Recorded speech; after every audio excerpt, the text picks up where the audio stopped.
Bom, quero cumprimentar todos novamente, então, e agradecer a presença de todos vocês. Nós vamos começar agora os trabalhos da defesa de tese de doutorado do Leonardo Cavalcante de Mello. Leonardo trabalhou sob minha orientação aqui na Universidade de Brasília, no Departamento de Matemática, e a tese dele é sobre autoespaço maximal do operador de Wheeler. Isso é um assunto que envolve várias áreas, probabilidade, sistemas dinâmicos e análise. Para avaliar o trabalho do Leonardo de Mello, a banca examinadora vai ser composta por mim, como presidente, pelo professor Arthur Lopes, da Universidade Federal do Rio Grande do Sul, pelo professor Eduardo Antônio da Silva, também da Universidade de Brasília, pelo professor Paulo Varandas, da Universidade Federal da Bahia, e como suplente, professor Ricardo Ruviaro.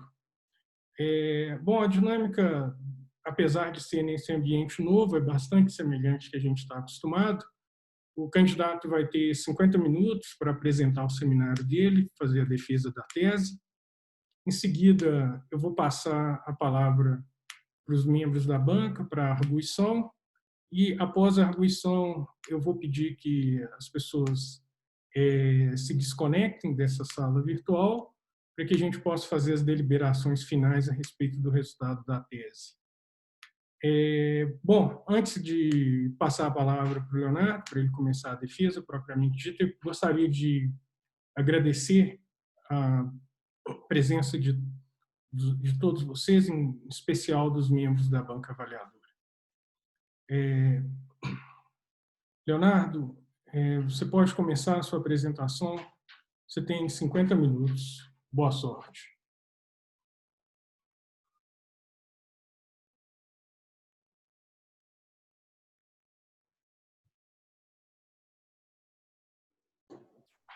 Obrigado, professor.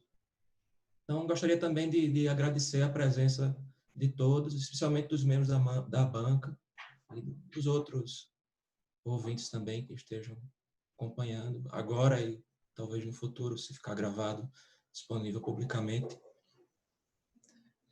Como o professor Leandro pôs, o tema da minha tese é o espaço maximal, né, do operador de Wheel. Eu vou fazer uma introdução breve. Eu vou falar de processo de Markov no sentido de Hopf. Eu vou falar da extensão do operador de Wheel a um espaço L1. E, em seguida, a gente vai usar a teoria de Hopf, de processo de Markov, para olhar para essa extensão do operador de Wheel. E a gente vai ver algumas características, por exemplo, uma possibilidade de ter um autoespaço multidimensional. E aí, no item 5, no capítulo 5, na seção 5 aqui da apresentação, eu vou falar sobre um exemplo que a gente criou a partir do modelo de Kurzweil, que tem essas características de autoespaço multidimensional. Por fim, eu vou falar brevemente da bibliografia que a gente consultou. Então, o operador de Wheel, que aqui eu estou falando esse L curvo, o operador de Wheel sobre as funções contínuas, é uma ferramenta indispensável, né, para se analisar os sistemas ligados à mecânica estatística em uma dimensão em particular. E informações importantes dos sistemas ficam escondidas, por assim dizer, no autoespaço e no espectro do operador de Wheel. Tanto no espaço do operador como no autoespaço do dual, né? Então, a abordagem clássica para procurar informações sobre o espectro é colocar condições de regularidade no potencial, essa função φ que define o potencial. Então, dentro dessa ideia, eu acho que o teorema mais famoso da área e que acabou dando início a toda uma área de pesquisa é esse teorema de Wheel-Perron-Frobenius, que vale quando a função φ, o potencial, está na classe de regularidade Holder, né? E quando isso é verdade, quando a gente tem um potencial Holder, a gente consegue concluir que, pelo teorema de Wheel-Perron-Frobenius, que não há transição de fase, né? Ou seja, você tem uma automedida maximal única do dual do operador, o autoespaço é unidimensional, o autoespaço do operador propriamente, o autoespaço maximal do operador. E a autofunção é positiva, ou mais precisamente, se a gente normalizar ela, ela é positiva, mas qualquer autofunção tem sinal definido. E, além do mais, em geral, essa autofunção, nesse caso em particular, quer dizer, ela herda a regularidade do potencial. No caso, ela vai ser holder também. E uma outra característica que vem do teorema do Perron-Frobenius é que essa autofunção, o espectro do operador tem a propriedade de lacuna espectral, né? Então, o alto valor maximal só tem uma autofunção associada, ou tem um espaço de dimensão 1 associado, e o resto do espectro está numa bola, num disco, de raio estritamente menor do que o raio espectral. E essa teoria se desenvolveu bastante, há muita pesquisa ainda a respeito disso. Então, eu coloquei algumas condições aqui que são famosas. Então, a condição de Walters, você tem uma regularidade menor do que a Holder, e você perde, por exemplo, o gap espectral, mas você ainda mantém a autofunção na mesma classe Walters, e você tem todas as propriedades anteriores. Quando você sai da classe Walters e vai para a classe Bowens, você perde novamente o gap espectral, que é uma classe maior do que o Walters. E não se sabe ainda se existe autofunção Bowens na mesma classe, né? Então, há vários artigos recentes, inclusive, estendendo essa teoria de alfabeto discreto para alfabeto compacto ou não compacto. Os membros da banca têm várias publicações relacionadas a isso. Mas a gente quer saber aqui nessa apresentação quais são essas propriedades do teorema de Perron-Frobenius que não dependem da regularidade do potencial. Então, a gente procurou estudar o que é que sobrava do teorema de Perron-Frobenius sob regularidade bastante baixa, por exemplo, assumindo uma φ contínua, simplesmente contínua. O que é que sobra do teorema de Perron-Frobenius? Então, a gente obteve algumas conclusões, eu listo aqui as principais, que têm a ver com isso. Nossas hipóteses sempre incluem um alfabeto métrico, compacto, me perdoem, eu esqueci de colocar o métrico aqui nessa transparência. Então, para o operador curvo, né, que é o operador sobre as contínuas, com potencial contínuo, a gente concluiu que o autoespaço maximal é, no máximo, unidimensional. Então, há duas opções, ou não tem uma autofunção, ou há apenas uma autofunção. E aí a gente está dizendo que esse operador ele não tem sensibilidade para detectar transição de fase. Que a gente vai ver que o outro operador, o estendido, há a possibilidade de você ter um espaço multidimensional quando há transição de fase, que não é o caso para o operador sobre as contínuas, o L-curvo. Então, a outra propriedade é que a autofunção também é positiva. Se existe autofunção, ela é positiva, pelo menos no sentido quase certo que a gente vai definir a seguir. Já para o operador estendido, né, o operador no L1 de uma medida conforme, o autoespaço pode ser multidimensional e a dimensão desse autoespaço é limitada pelo número de medidas conformes extremais. Que eu estou chamando aqui de medidas conformes são medidas maximais, né? Automedidas maximais do operador dual, do contínuo. Então, isso significa que se você tem mais de uma autofunção, você tem mais de uma autofunção linearmente independente, você tem necessariamente transição de fase, no sentido de você ter múltiplas medidas conformes. Então, aqui é uma apresentação breve sobre o processo de Markov. Eu foquei mais nos exemplos, mais desenhos aqui.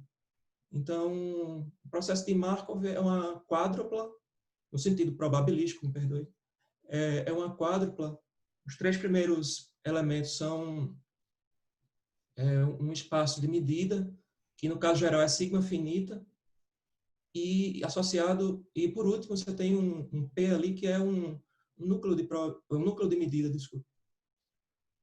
E assim, na linguagem de probabilidade, normalmente se utiliza μ como o estado inicial ou o estado estacionário do processo.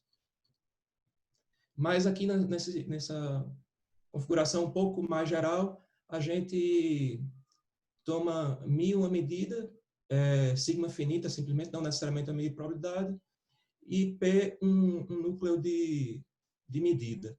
Para a gente vai ser interessante somente o caso de probabilidade, certo? Todos os exemplos que a gente vai mostrar, μ é uma medida de probabilidade e P é um núcleo de probabilidade. Sim, μ em geral é a medida estacionária para o processo. E aí tem uma teoria de Hopf que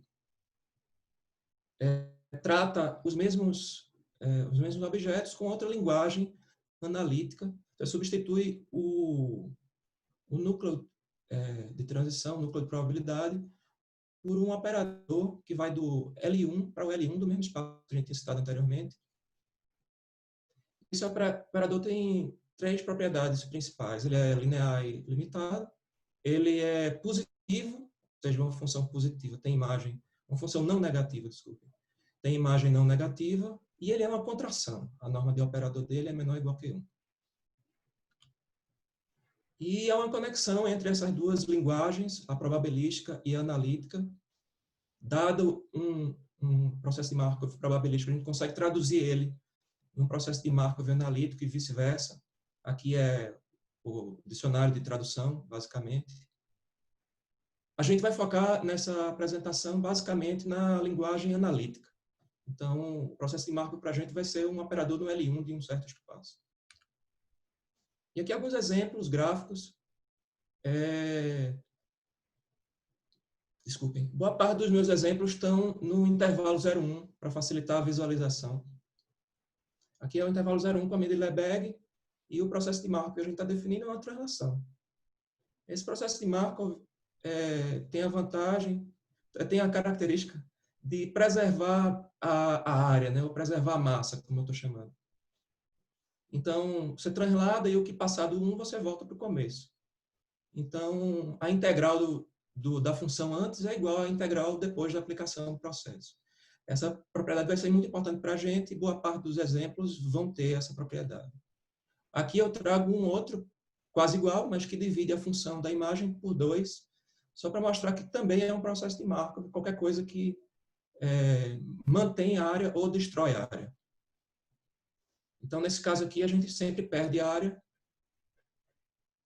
mas você também tem um processo de Markov porque a norma do processo é menor ou igual que 1, meio no caso.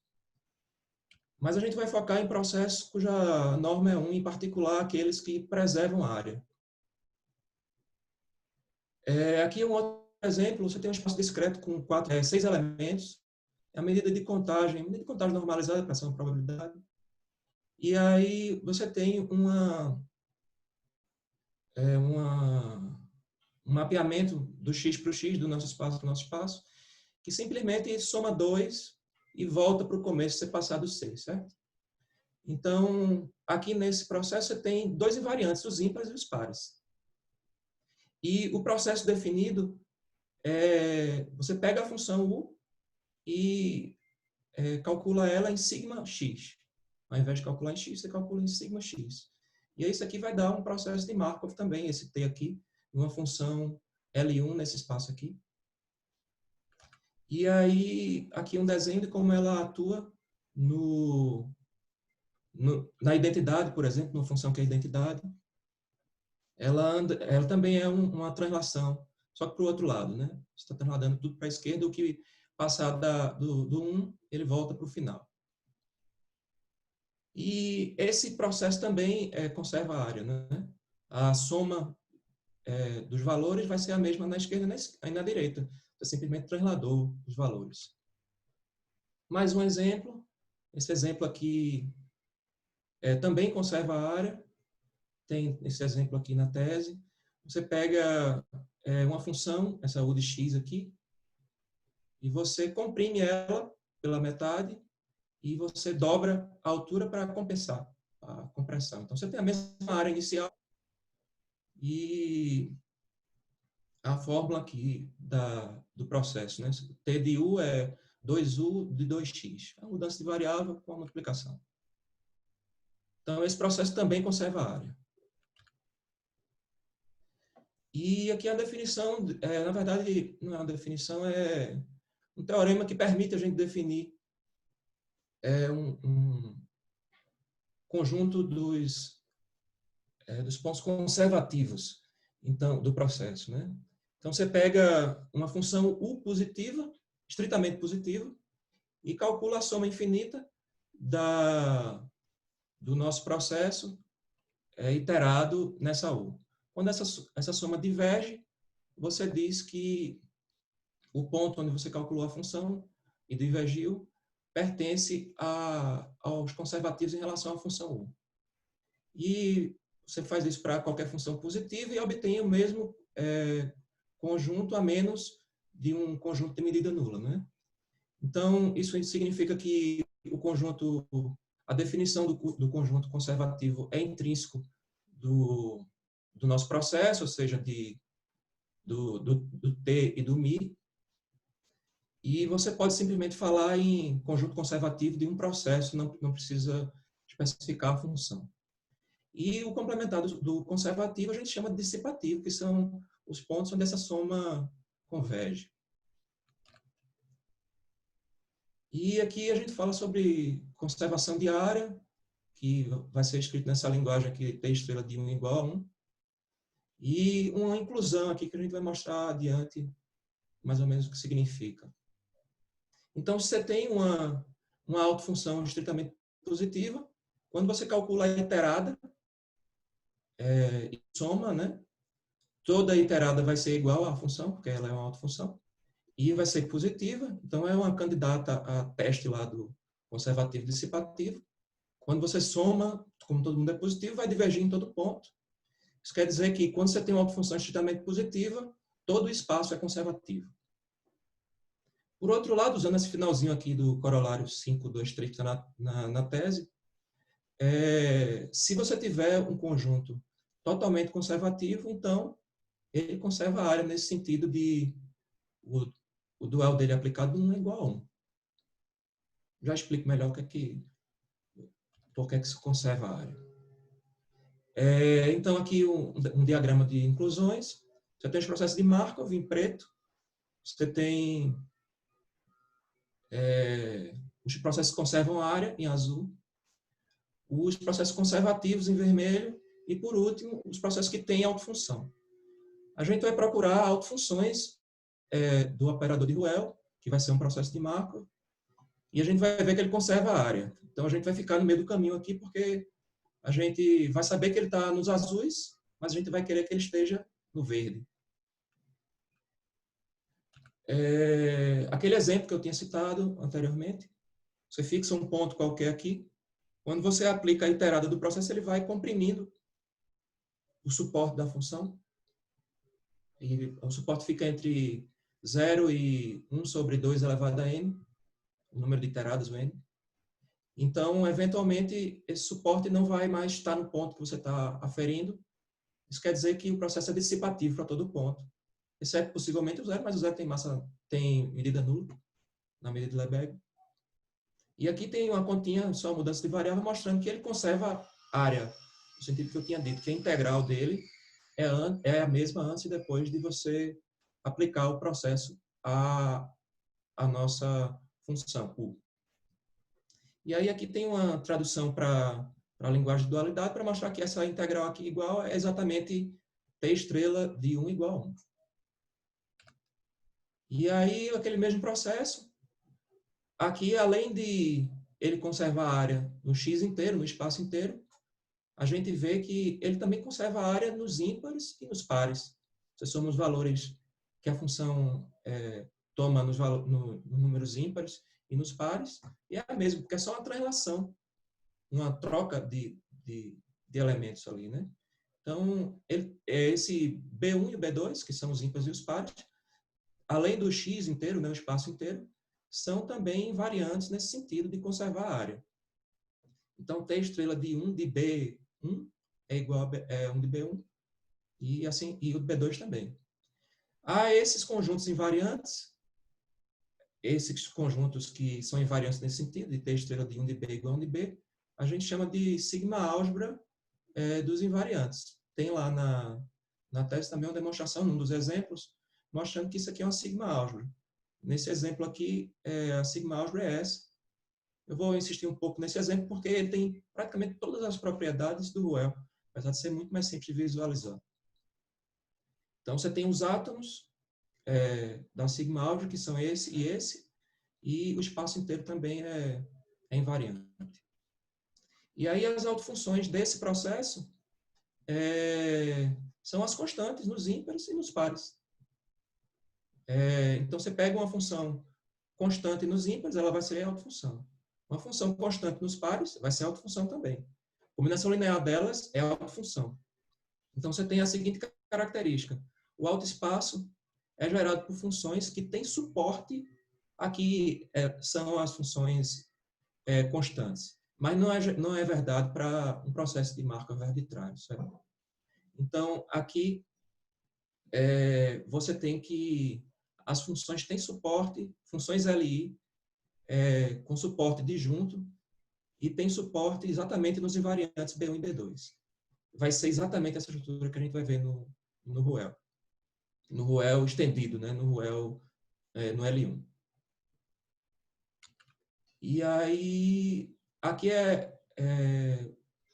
nossas hipóteses, né? Sobre a extensão do operador de Ruel. Então, a gente começa com um espaço métrico compacto, o nosso espaço X, onde o operador, as funções vão estar definidas, vai ser o compacto elevado aos naturais. E a métrica usual nesse tipo de configuração, que depende da métrica do E.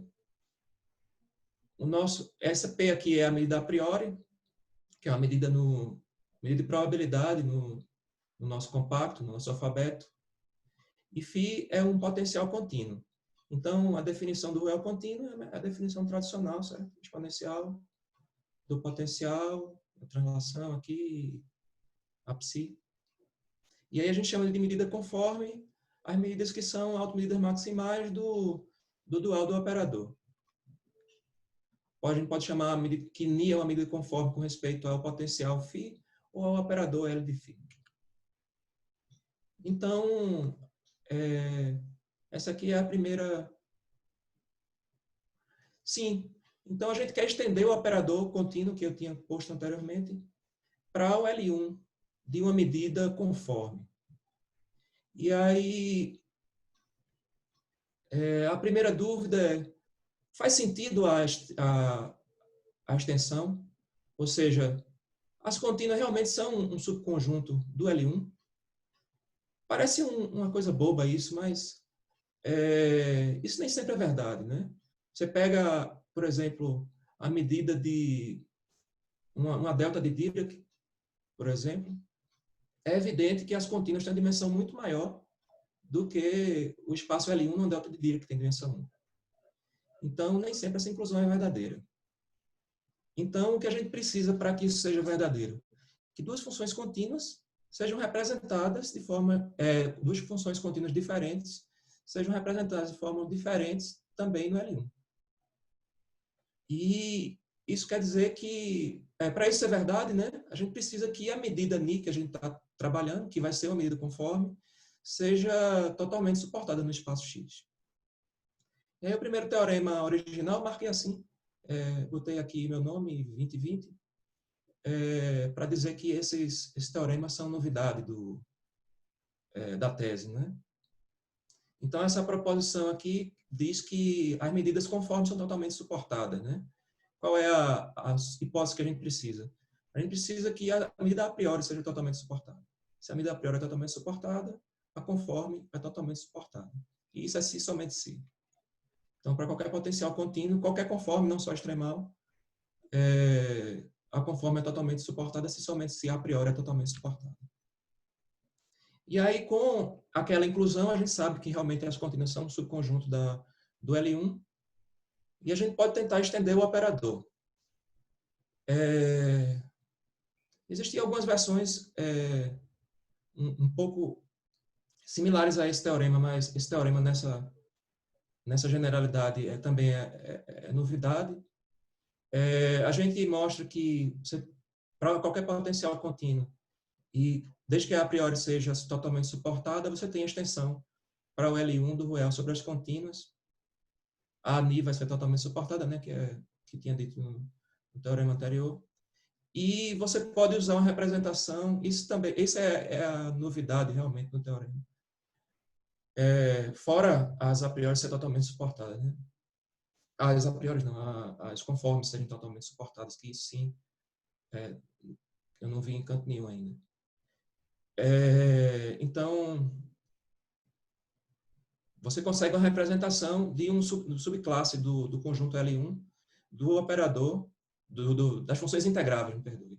Você consegue escrever a imagem de uma função integrável dessa forma, e isso representa mesmo como o Ruel estendido age no L1. Então, você pode pegar, fazer o teste de uma função integrável, colocar ela aqui, fazer essa conta, e isso vai ser contínuo, e isso vai representar exatamente o elemento que você quer calcular. A gente faz alguns cálculos explícitos para demonstrar os teoremas no final, e essa representação aqui nas funções integráveis é importante. Essa classe aqui não é a classe toda de funções integráveis, é a classe onde essa integral é bem definida, mas ela inclui todas as limitadas, né? Todas as funções limitadas, que é o que a gente vai precisar, porque a gente só usa basicamente indicadoras. Então, agora a gente quer tratar o operador de Ruel estendido, esse que a gente viu que existe agora no teorema anterior, como um processo de Markov no sentido analítico, no sentido de Hopf. E aí as condições são as mesmas, basicamente. Você tem um espaço E compacto métrico, X o mesmo. Um a priori agora tem que ser totalmente suportada para a gente ter extensão. Ni é a medida conforme com respeito ao potencial φ. Eu botei aqui entre parênteses generalizada porque a gente desenvolveu também uma teoria para potenciais limitados, né? E aí no potencial limitado a conforme generalizada, e o nosso F é limitado ao invés de ser um potencial contínuo. E então, como é que a gente define esse operador que é um processo de Markov? A gente pega o operador estendido, que é esse L-φ, e divide pela norma de operador dele. E aí, agora sim, a gente tem um operador que é linear e contínuo, que a gente mostrou que ele é na prova da existência. E a norma de operador dele é 1, porque a gente dividiu ele pela norma de operador.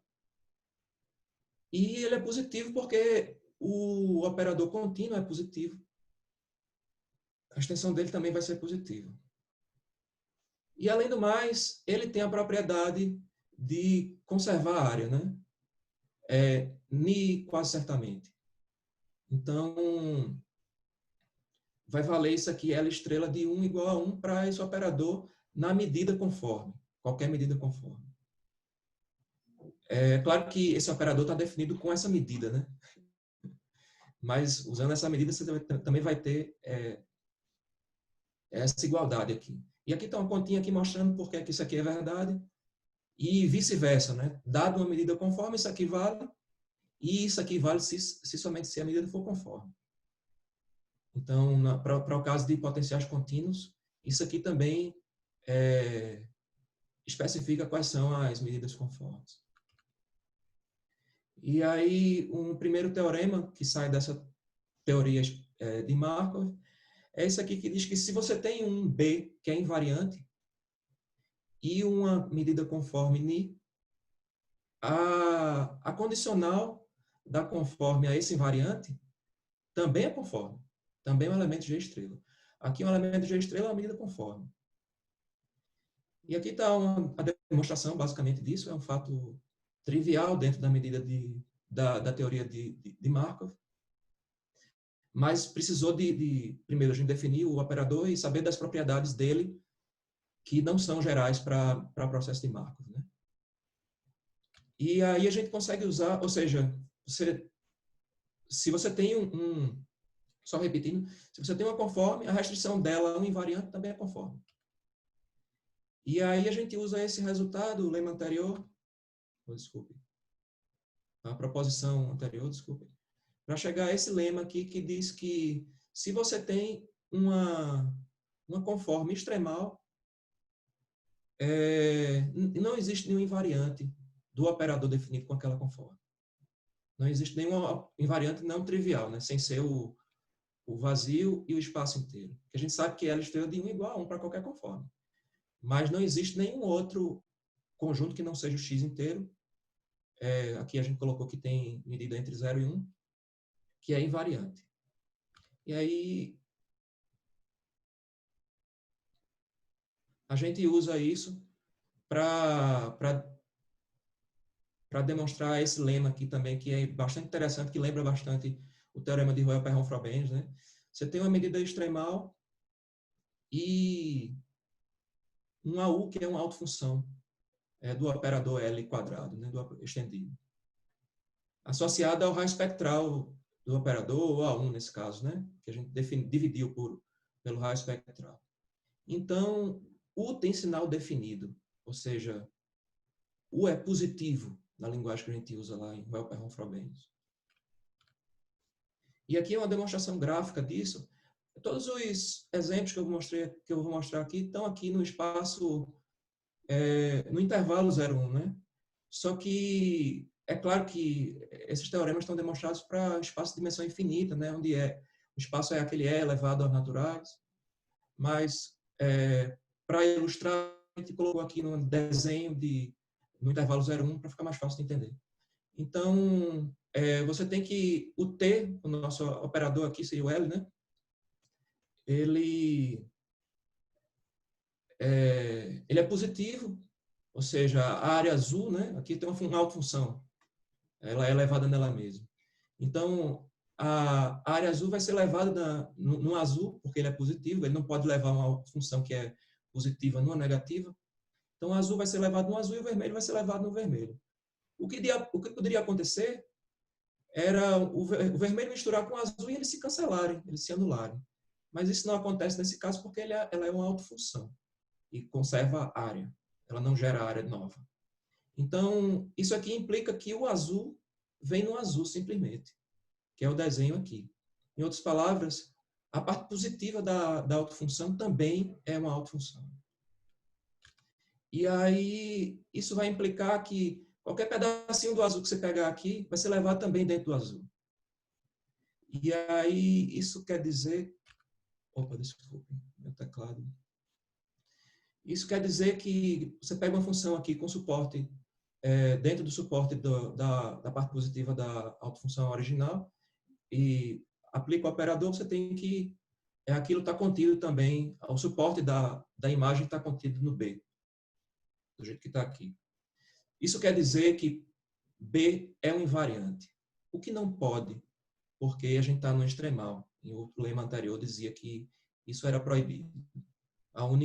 Os únicos invariantes dos extremais são, dos processos definidos em extremais, são o vazio e o X. E aí a gente usa esse resultado para concluir uma outra coisa similar ao Roel-Perron-Frobenius, né? É que a dimensão do autoespaço do L é no máximo 1 se você tiver numa conforme extremal.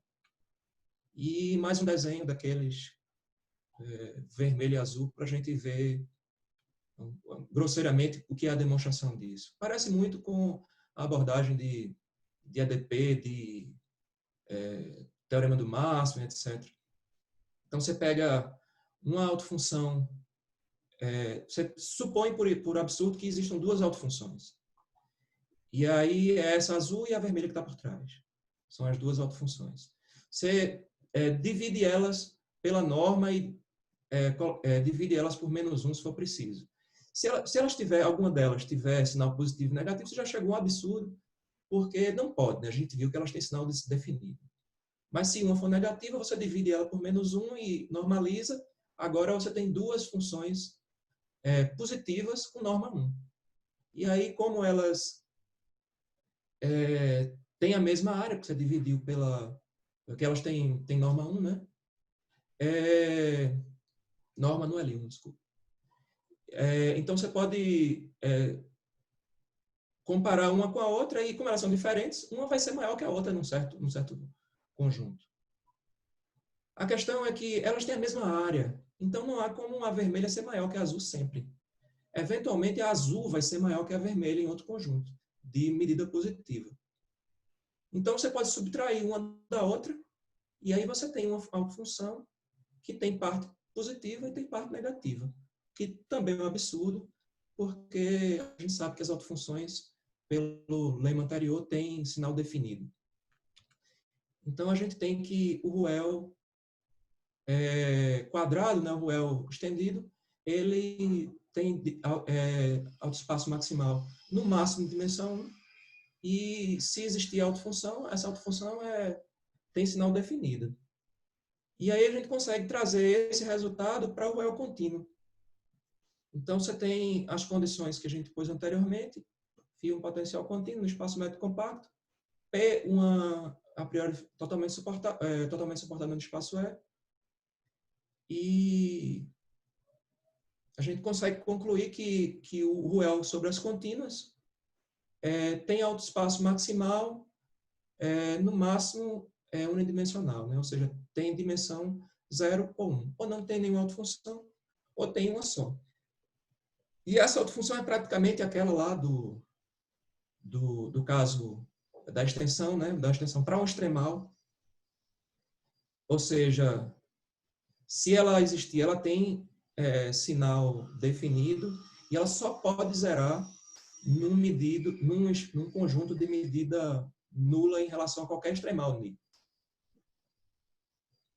E esse teorema também é novidade.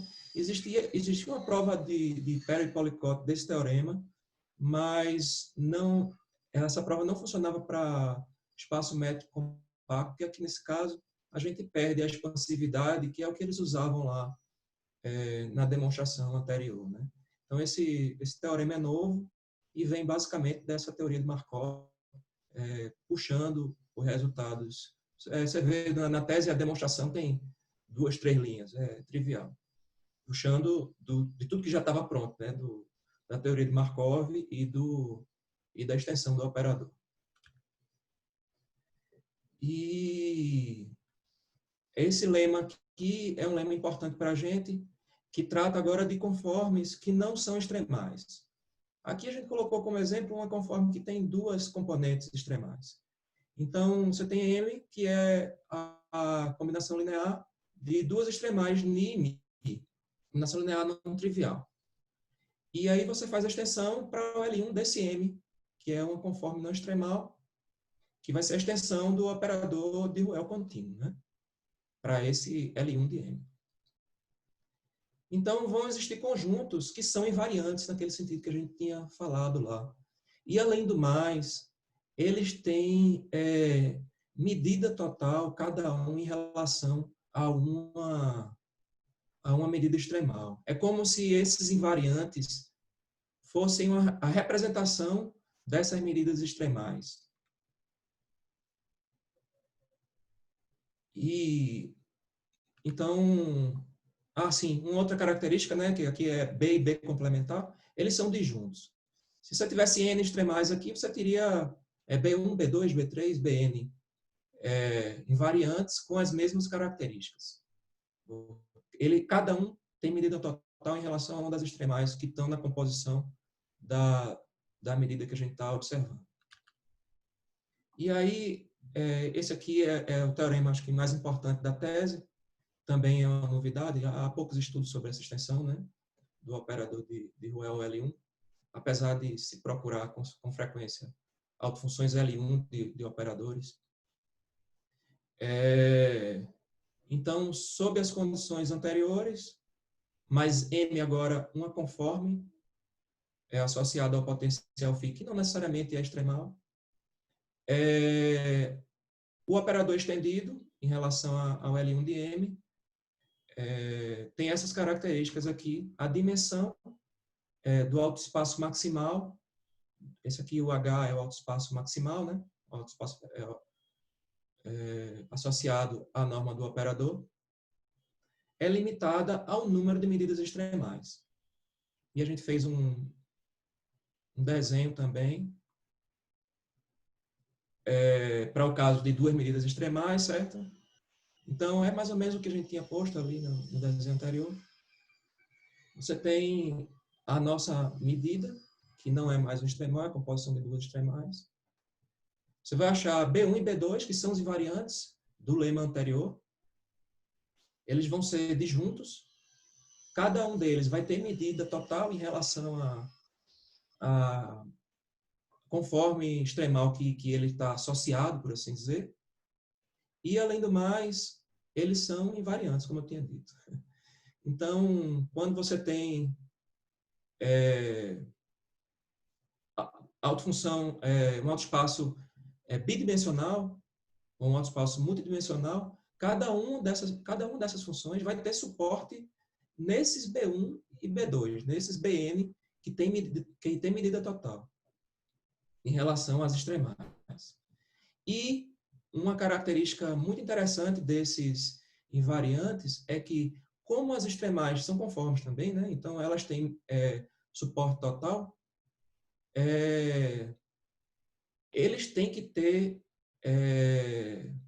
eles têm que ser densos, cada um deles no espaço.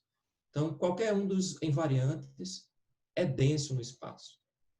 Isso vai ter algumas consequências curiosas. Então, por exemplo, você podia esperar que, por esse desenho aqui, você pode ter 2 autofunções contínuas, por que não? Uma aqui em B1 e outra aqui em B2. Poderia ter 2 autofunções contínuas pelo desenho, mas o desenho engana, porque a gente está separando aqui o B1 e o B2 fisicamente. E tanto B1 como B2 são densos no espaço X. Então, você não tem como que... É impossível que essas funções sejam contínuas. Elas vão estar definidas num autoespaço que é picotadinho aqui dentro, né? Um vai estar entranhado no outro. Tanto os conjuntos vão estar todos densos no espaço inteiro. Então, sim, aqui a gente mostrou nesse teorema, o último teorema que eu citei, que acredito que seja o mais importante da tese, que a dimensão do autoespaço é limitada pelo número de extremais. Então, assim, fica a possibilidade de existirem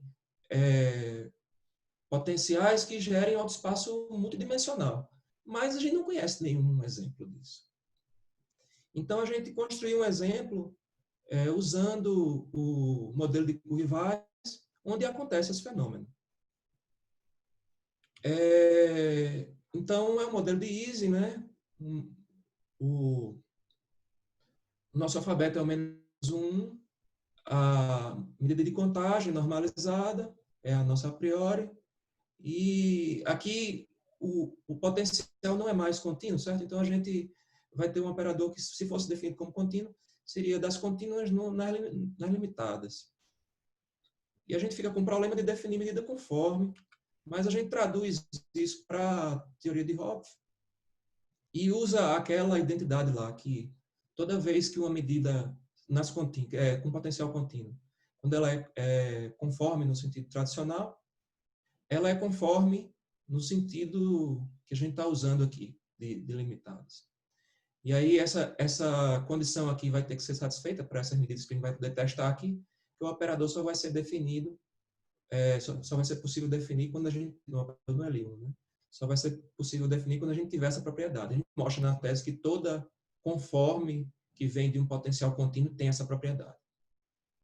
Então, aí a gente consegue trabalhar com potenciais contínuos ou potenciais limitados e ter medidas conformes generalizadas, que a gente chama. Mas, grosseiramente, o modelo de Ising é um potencial ferromagnético de um modelo de Ising, né? O modelo de Kurzweil, me perdoe. Então, a gente tem uma a posição 1, né, o primeiro spin associado, acoplado aos demais. A diferença aqui é que você tem um lim sup dos demais, que vai dizer qual é a magnetização daquele ponto específico, né, daquele X, aquele elemento do espaço X.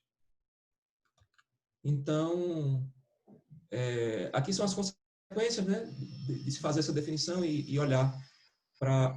a gente escolhe esse potencial porque a gente quer ver um alto espaço, né?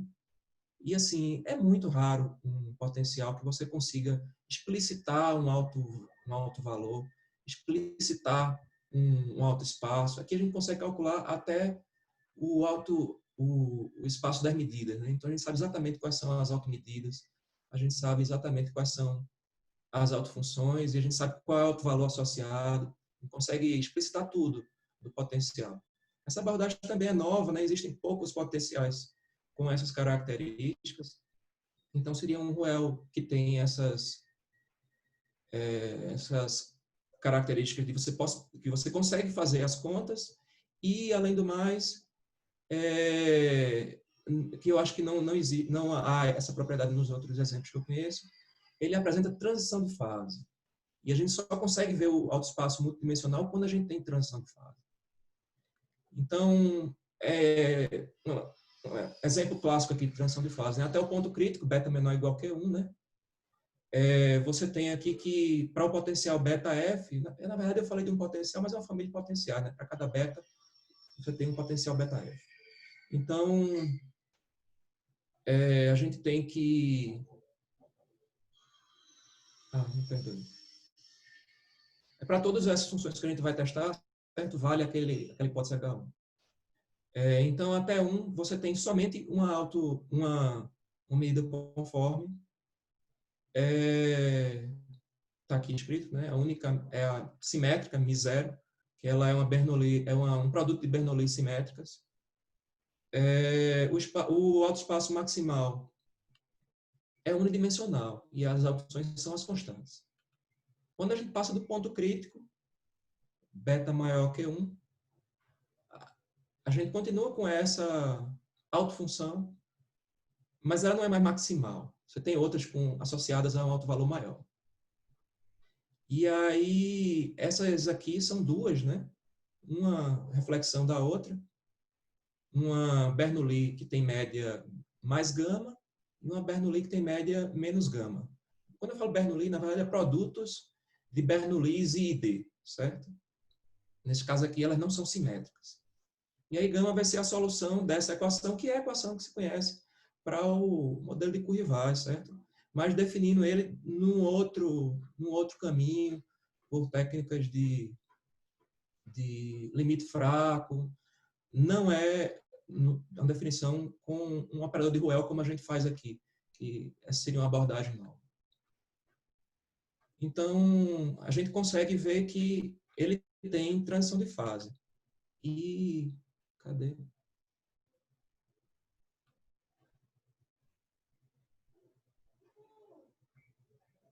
Eu não estou passando. Pronto, estava com problema aqui no teclado, desculpem. E, além do mais, você tem aqueles invariantes lá, que tem medida total em relação ao Mi mais e ao Mi menos, que são esses B menos e B mais. Esses conjuntos aqui, na verdade, são os conjuntos de todos os pontos que têm uma certa magnetização. Cuja a média, nesse sentido aqui, ó, lim sup, da soma dos spins dividido por N, é uma constante. Então, é a magnetização mais gama e a menos gama, né? Então, esse conjunto B mais e B menos tem medida total em relação às medidas extremais que a gente está olhando. Você consegue definir um espaço, um alto espaço bidimensional das medidas, né? E se você faz uma medida compondo as duas, combinação linear de duas, você tem uma que não é extremal, né? E aí você vai ter, em relação no RUEL, em relação a essa medida M, que não é extremal, você tem um alto espaço bidimensional, que tem todas aquelas características que a gente tinha citado, ou seja, ela tem autofunções com suportes disjuntos, autofunções LI, claro, né, suporte disjuntos. Os suportes dela são exatamente os invariantes, B mais e B menos, os átomos dos invariantes. E esse espaço é bidimensional, que é o mesmo, elas têm medida total em relação às extremais, e o espaço é bidimensional, que é a mesma dimensão do número de medidas extremais. E aqui eu coloquei algumas conclusões e perspectivas, coisas relacionadas a esses problemas, que podem vir a ser pesquisas posteriores ou conclusões relacionadas a artigos.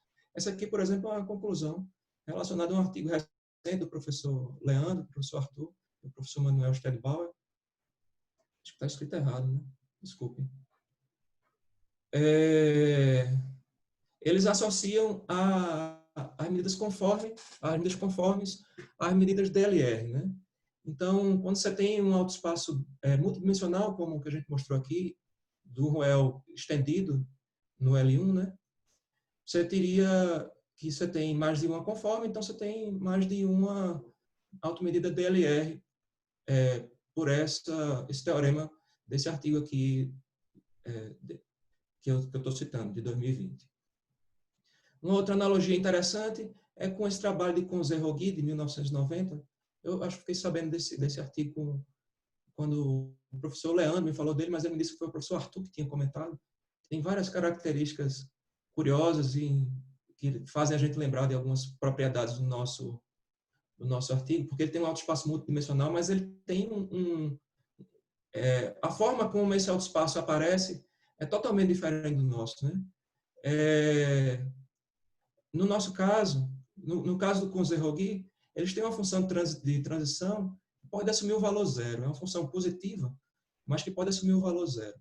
No nosso caso, o nosso potencial, a nossa função de transição é a exponencial do potencial. Isso é positivo sempre, porque o nosso potencial é limitado.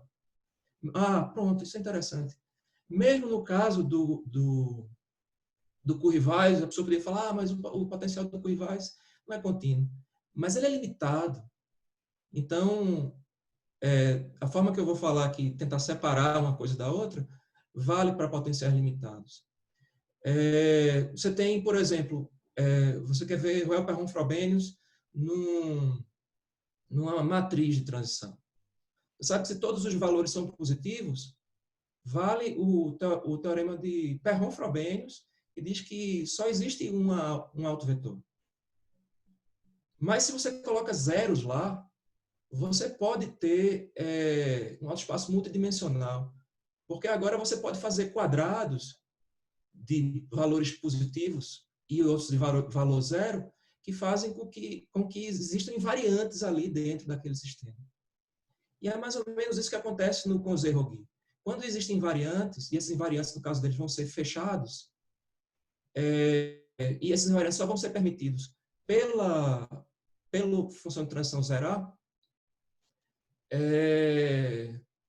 você vai ter um autoespaço maximal multidimensional. No nosso caso, acontece isso, mas se a gente usasse a teoria de Conze-Rogui direto, a gente diria que você só tem um autoespaço de uma dimensão, que é mais ou menos o que a gente conclui, inclusive, para o contínuo, né? para o nosso Ruel contínuo. Mas para o nosso Ruel L1, aparece outro fenômeno. Os invariantes não são mais fechados, eles são densos no espaço. Quer dizer que eles não podem ser os invariantes de Conze-Rogui. E a multidimensionalidade do autoespaço aparece intrinsecamente pelo fenômeno de transição de fase, né? Então, assim, apesar de a gente lembrar o Conze-Rogui contínuo com o nosso Ruel L1, o fenômeno aparece por motivos totalmente diferentes. E aqui perguntas, né? Tem 3 questões e coisas que a gente pode fazer em breve, no futuro. A primeira dúvida que continuou, né, é a questão da classificação dissipativa conservativa dos processos definidos por Ruel estendidos. A gente não tem certeza ainda quando é que isso equivale. A gente sabe que se você tiver no extremal, ou vale a classificação é trivial, ou ou o processo é todo dissipativo ou é todo conservativo. Mas a gente não sabe, por exemplo, se existe um processo dissipativo que é definido por um RUEL. E a gente sabe que existem conservativos, porque existem aqueles que têm autofunção. E todos que têm autofunção são conservativos. E quanto à existência de autofunção, a gente deixou lá, na tese tem uma seção específica sobre as condições de Hopf, né? As condições, acho que é do Nouveau, inclusive, para a existência de autofunções L1, né? Vale para processo de Markov em geral. E a gente especificou com as propriedades do RUEL, em particular, como é que elas seriam transcritas para o RUEL. Só que a gente não tem certeza se aquelas autofunções, aquelas hipóteses são um pouco difíceis de testar, né, para um potencial específico. Então, fica a dúvida, será que é possível traduzir as hipóteses de existência e unicidade, de existência, que são se somente se, de autofunção de processo de Markov, para um potencial de RUEL? Isso eu não sei responder. E pode ser um campo interessante de pesquisa. E, por último, a gente está trabalhando num artigo, eu, o professor Leandro, o professor Ricardo Ruviaro, o professor Eduardo, que apresenta todos esses resultados que eu estou apresentando aqui e outros resultados relacionados. Um desses resultados relacionados, inclusive eu agradeço a todos os outros autores, porque muitos dos resultados que eu coloco aqui dependeu de interação e de como é que eu posso dizer? Eles contribuíram bastante com o que está posto aqui, né? Então, um dos resultados que está lá posto é a existência de teorema de limite central para uma classe de medidas. A gente queria saber se a existência de uma autofunção L1 poderia permitir que a gente adaptasse a técnica que está lá, que vale basicamente para medidas que são translacionalmente invariantes, para traduzir uma medida de equilíbrio, que seria translacionalmente invariante, para uma medida conforme, num caso mais geral. E a gente também não sabe se isso é verdade, mas, especialmente o professor Eduardo, ele fez bastantes avanços nesse sentido aqui de conseguir um CLT para medidas translacionalmente invariantes e a possibilidade de a gente procurar caminhos para tentar estender isso para conformes. E o que eu tinha para apresentar era isso. Eu trago aqui a bibliografia, né, referências. Tem muitos trabalhos do professor Leandro, do professor Arthur, do professor Manuel, do professor Eduardo. Então, professor Ricardo Ruviaro também. Então, fico muito satisfeito de ter uma banca de especialistas que tem toda a condição de avaliar o trabalho. Agradeço bastante a atenção de todos, especialmente da banca, mas também dos presentes que tiveram paciência de acompanhar a apresentação. Eu dou por finalizada a apresentação, agradeço. Obrigado pela apresentação, muito boa, transcorreu normalmente. Eu gostaria, então, agora de passar para a fase de arguições e eu vou começar, então, com os membros externos, né? Tradicionalmente, a gente convidaria primeiro que vem de mais longe, mas nesse ambiente virtual isso pode ficar um pouco injusto. Eu acho que eu vou escolher a ordem alfabética mesmo e vou pedir para fazer as considerações, observações e questionamentos. Primeiro, o professor Arthur Lopes, da Federal do Rio Grande do Sul. Arthur, pode ligar seu microfone, fica à vontade. Estou desligando.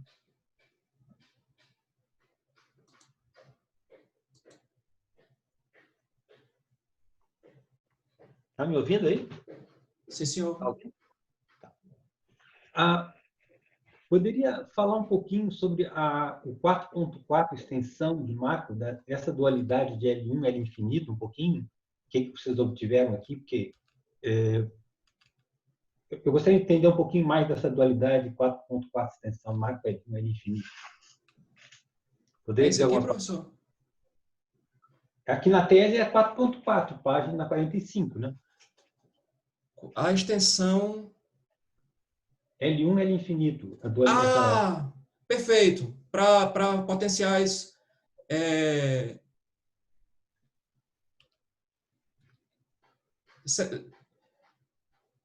4.4, professor, eu preciso checar a tese. Desculpa, eu não tenho a tese. página 45. Pelo menos na minha versão da tese aqui. Pois não. O senhor me dá um segundo, por favor? Perfeito, sem problema.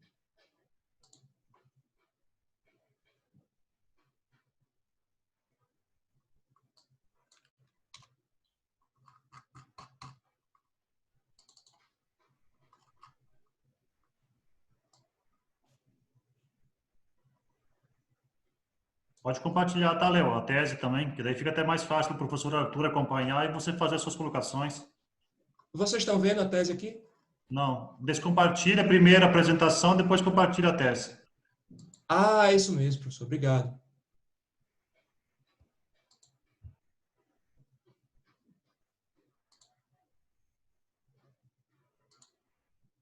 Estava passando aqui pensando que vocês viam. Me perdoem. Ah, a extensão do processo de Markov. Certo, professor. Isso aqui a gente consegue estender um operador que age em L1 para as medidas ou para as funções mensuráveis, simplesmente.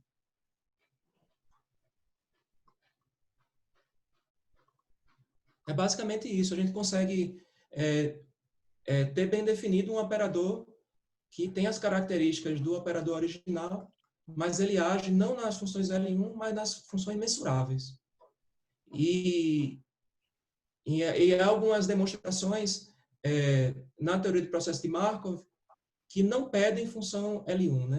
Então, você pode não ter um integral e, mesmo assim, valer alguns resultados de limites de processos. Então, é isso aqui.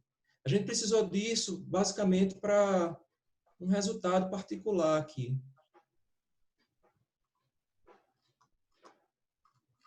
Mas como é que vocês encaram isso? Vocês encaram... eu vi que tem uma coisa de dualidade aí. O que é a dualidade que vocês obtêm aqui, mais especificamente? A dualidade... Será que a dualidade é L1 é infinito? Hã? Isso, sim, mas você disse que você constrói uma outra coisa do outro lado, não é isso? Eu li em algum lugar que tinha algo assim. Na verdade, você pode... exato.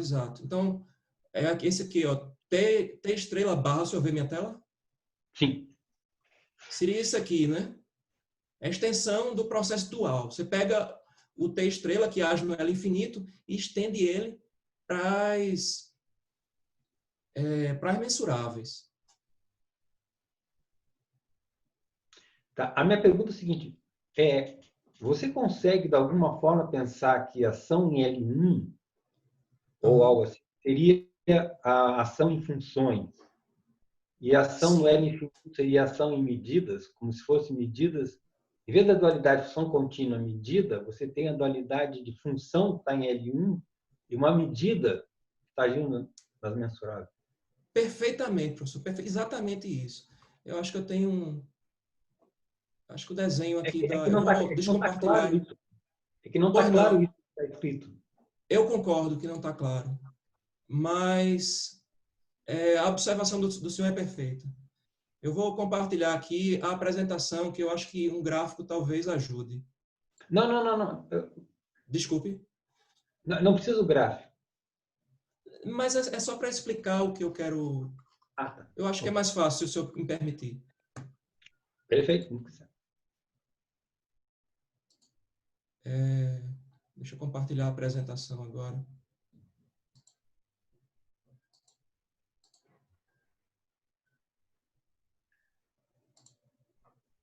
Peço desculpa pela demora técnica aqui, mas eu não estou habituado. O senhor vê essa figura? Sim, perfeito. Pronto. Aqui a gente tem que L estrela de 1 de B igual a 1 de B, certo? Para um BK aqui. Uhum. E o que é que está por trás disso aqui?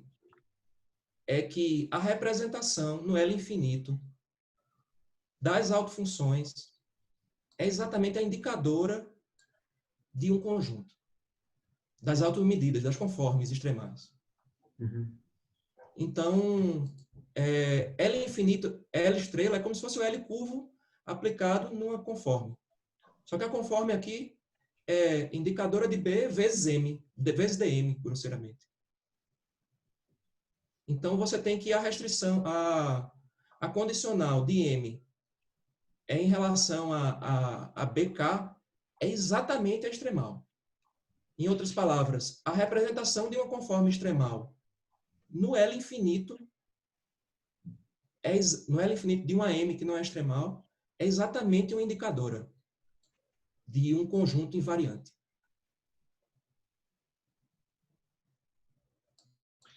Ok. Tá. Falando nesse gráfico aqui, se o senhor me... Oh, desculpe. Sim, pode falar. A gente vê o processo aqui agindo numa M, que não é extremal. Então, ele faz a massa girar aqui no azul e no vermelho. Só que ele não joga a massa de um lado para o outro, porque as extremais não se comunicam. E aí, se você restringe o processo, eu falo restringir no sentido de restrição do processo de Markov, num dos exemplos aí da tese. Então, se você restringe o processo a somente B1, você tem exatamente a extensão do operador ao extremal. E a mesma coisa para o B2, a outra extremal. Então, você pode olhar separadamente como a extensão num extremal age e conseguir consequências sobre o operador que foi estendido para uma não extremal. Em particular, a pergunta do senhor, acho que é muito bem posta, é que no L infinito de M, a extremal é a indicadora de um BK. Se fosse um extremal, a gente sabe que o único BK que existe é o X.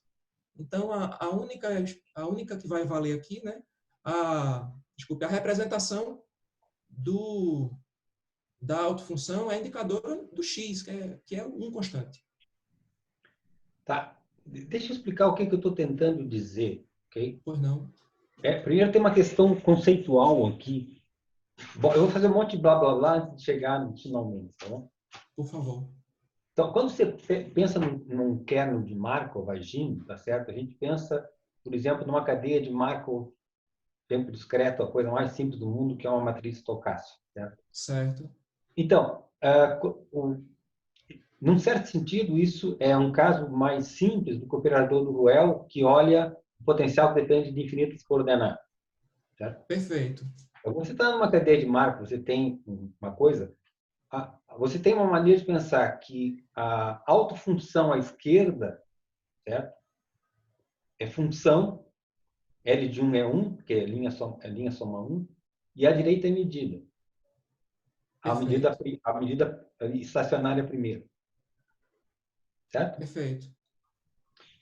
Então, quando você está trabalhando num processo de Markov, você pode olhar um pouco do lado mais probabilístico, e existem outros problemas que aparecem por aí interessantes, em que você pensa que você tem um operador que uma coisa de um lado é uma função, do outro lado é medida. Okay? Perfeito. Então, quando você está nesse setting, eu gostaria de pensar, por exemplo, que você tem algo que o L1 é uma função e do outro lado, no L infinito, você tem uma medida. Perfeito. Mas é curioso, aqui as medidas estão no L infinito. Ok. Porque... Ok. Tudo bem. Mas é L1 também, né? Está no L1. Eu estou pensando nisso, estou pensando nessa dualidade. Ok? Certo. Essa dualidade. Então, se você está interessado em mais de uma autofunção e você quer relacionar com mais de uma automedida, você poderia relacionar essa mais de uma medida com L infinito ter duas coisas e a autofunção ter duas. Perfeito. E explorar isso um pouco. Perfeito. Perfeito. Tá. Agora, então, cheguei no segundo passo. Existe uma função que é chamada kernel de involução, que com o Leandro a gente já fez algumas coisas lá no modelo do Dyson, que é como se fosse um kernel integral, que quando tu integra aquele kernel integral na automedida, você cai na autofunção. Certo. Então, não seria surpreender que se você tivesse duas automedidas, você usa o kernel evolução e teria duas autofunções. Exato, exato. Quando você está com uma coisa contínua, você só pode ter uma autofunção. Então, isso aí não vai funcionar. Mas quando você está no set mensurável de várias funções, você poderia ter mais de uma autofunção e você integra pelo kernel de evolução e vai cair em mais de uma autofunção. Perfeito. Para definir o kernel de evolução, quando é holder, você define... quando você tem kernel de evolução, você define usando propriedades que ele é holder, para poder definir que existe, certo? Certo. Mas existem vários casos, por exemplo, no caso do paper com o Leandro, o Denker, no paper com o Leandro, sobre monotonicity of... a gente pega o potencial do Dyson, certo? Uhum. E a gente consegue escrever explicitamente quem é o kernel de evolução. Perfeito. Então, quando o gama é maior que 2, esse kernel de evolução dá uma função contínua. Quando o gama está entre 1 e 2, pode haver problemas de convergência, porque a somatória não dá. Mas é muito possível que alguma coisa sobreviva em conjunto. Na teoria da medida de existir isso. Perfeito. Então, o kernel de evolução poderia, talvez, caracterizar isso, de você ter tantas automedidas aqui, e cada uma delas, pelo kernel de evolução, estaria dando uma outra autofunção lá. Alguma forma de traduzir as automedidas de volta para o lado das autofunções, né? Porque você está dizendo isso, ó, eu tenho um número de autofunções que está limitado pelo número de automedidas. Talvez isso seja porque você pega as automedidas, usa o kernel de evolução, e cada uma delas vai te dar uma autofunção. Concordo plenamente. Concordo.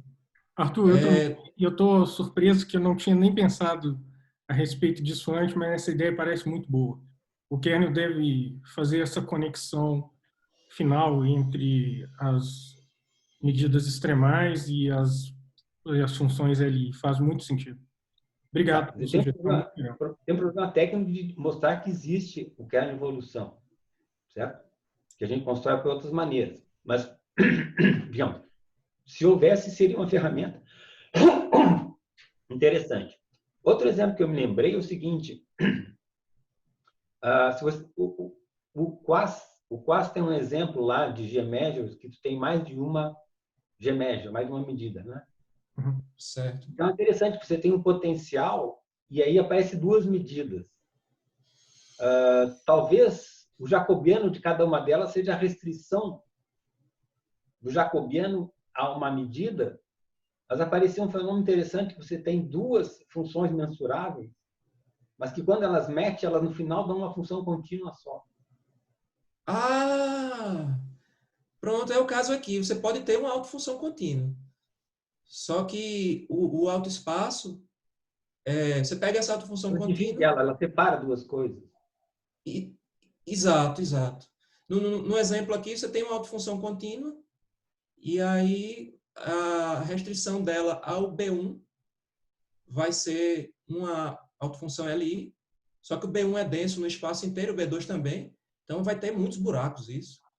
E aí, isso não vai ser contínuo, de forma alguma. Tá, mas então a pergunta é a seguinte, os exemplos que tem de G-measures que dão mais de uma medida são muito complicados. Será que com as suas ferramentas você consegue enxergar outro que daria mais exemplo de onde ter uma G-measure com mais de uma medida, usando toda a tecnologia que você já sabe? Professor, eu não conhecia esse exemplo que o senhor citou. Esse exemplo de uma G-measure com mais de uma medida, ele tem uma autofunção contínua, é isso?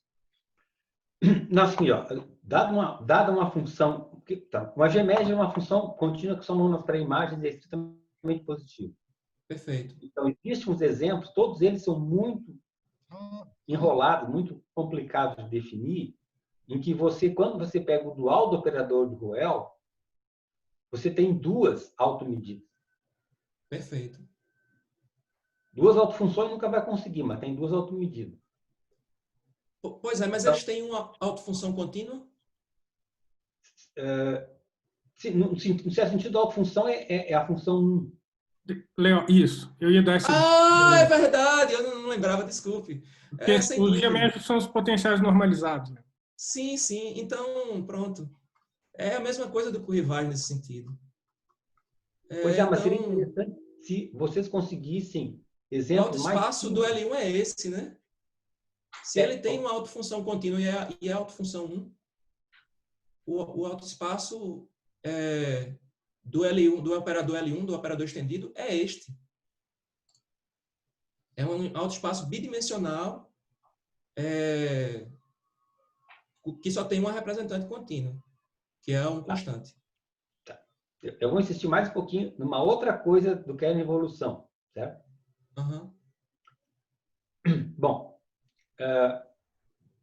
autofunção maximal, né, só 4,1, é positiva quando o potencial é contínuo, tudo bem, né?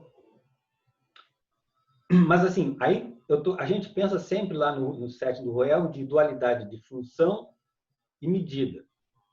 Tá? Agora eu quero pensar na dualidade de L1 e L infinito, que é o que seria interessante eventualmente explorar com o que vocês estão fazendo aí, certo?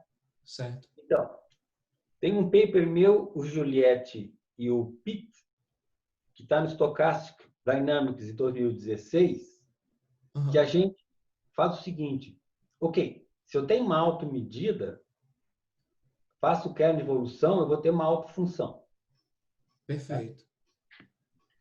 Eu poderia ter outras autofunções, mas essas autofunções não podem ser totalmente positivas, ela tem que ter parte positiva e negativa. Certo. Então, o que a gente cria lá é que a gente considera distribuições agindo no espaço das funções holder,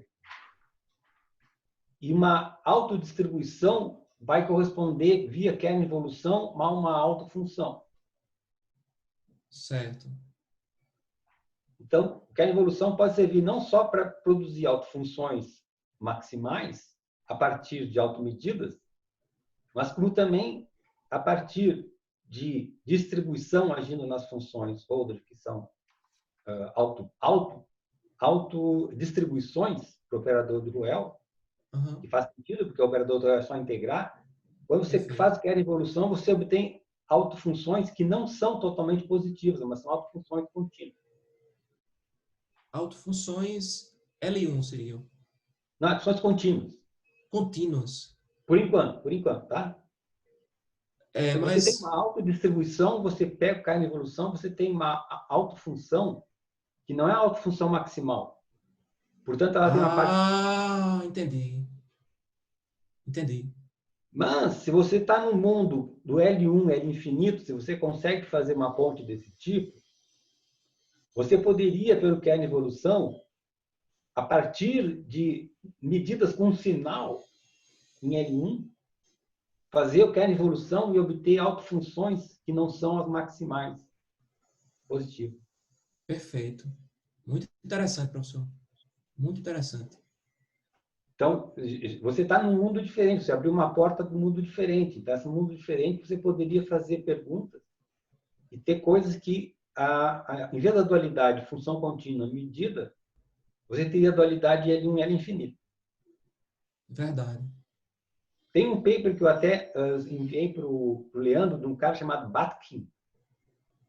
Ele tem um paper que é muito enrolado, ele faz tudo ao mesmo tempo, 6 estrela-alva, não sei o que, um monte de coisa no final. Mas é interessante, ele faz lá uma dualidade do L1 e L infinito. E ele tem uma forma interessante do raio espectral,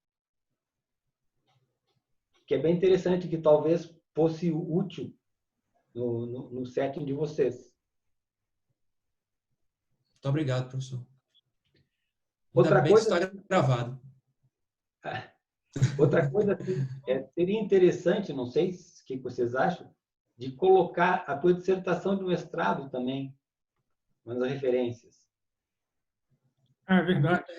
Tem muita coisa sobre o modelo de Ising de longo alcance, né, Arthur?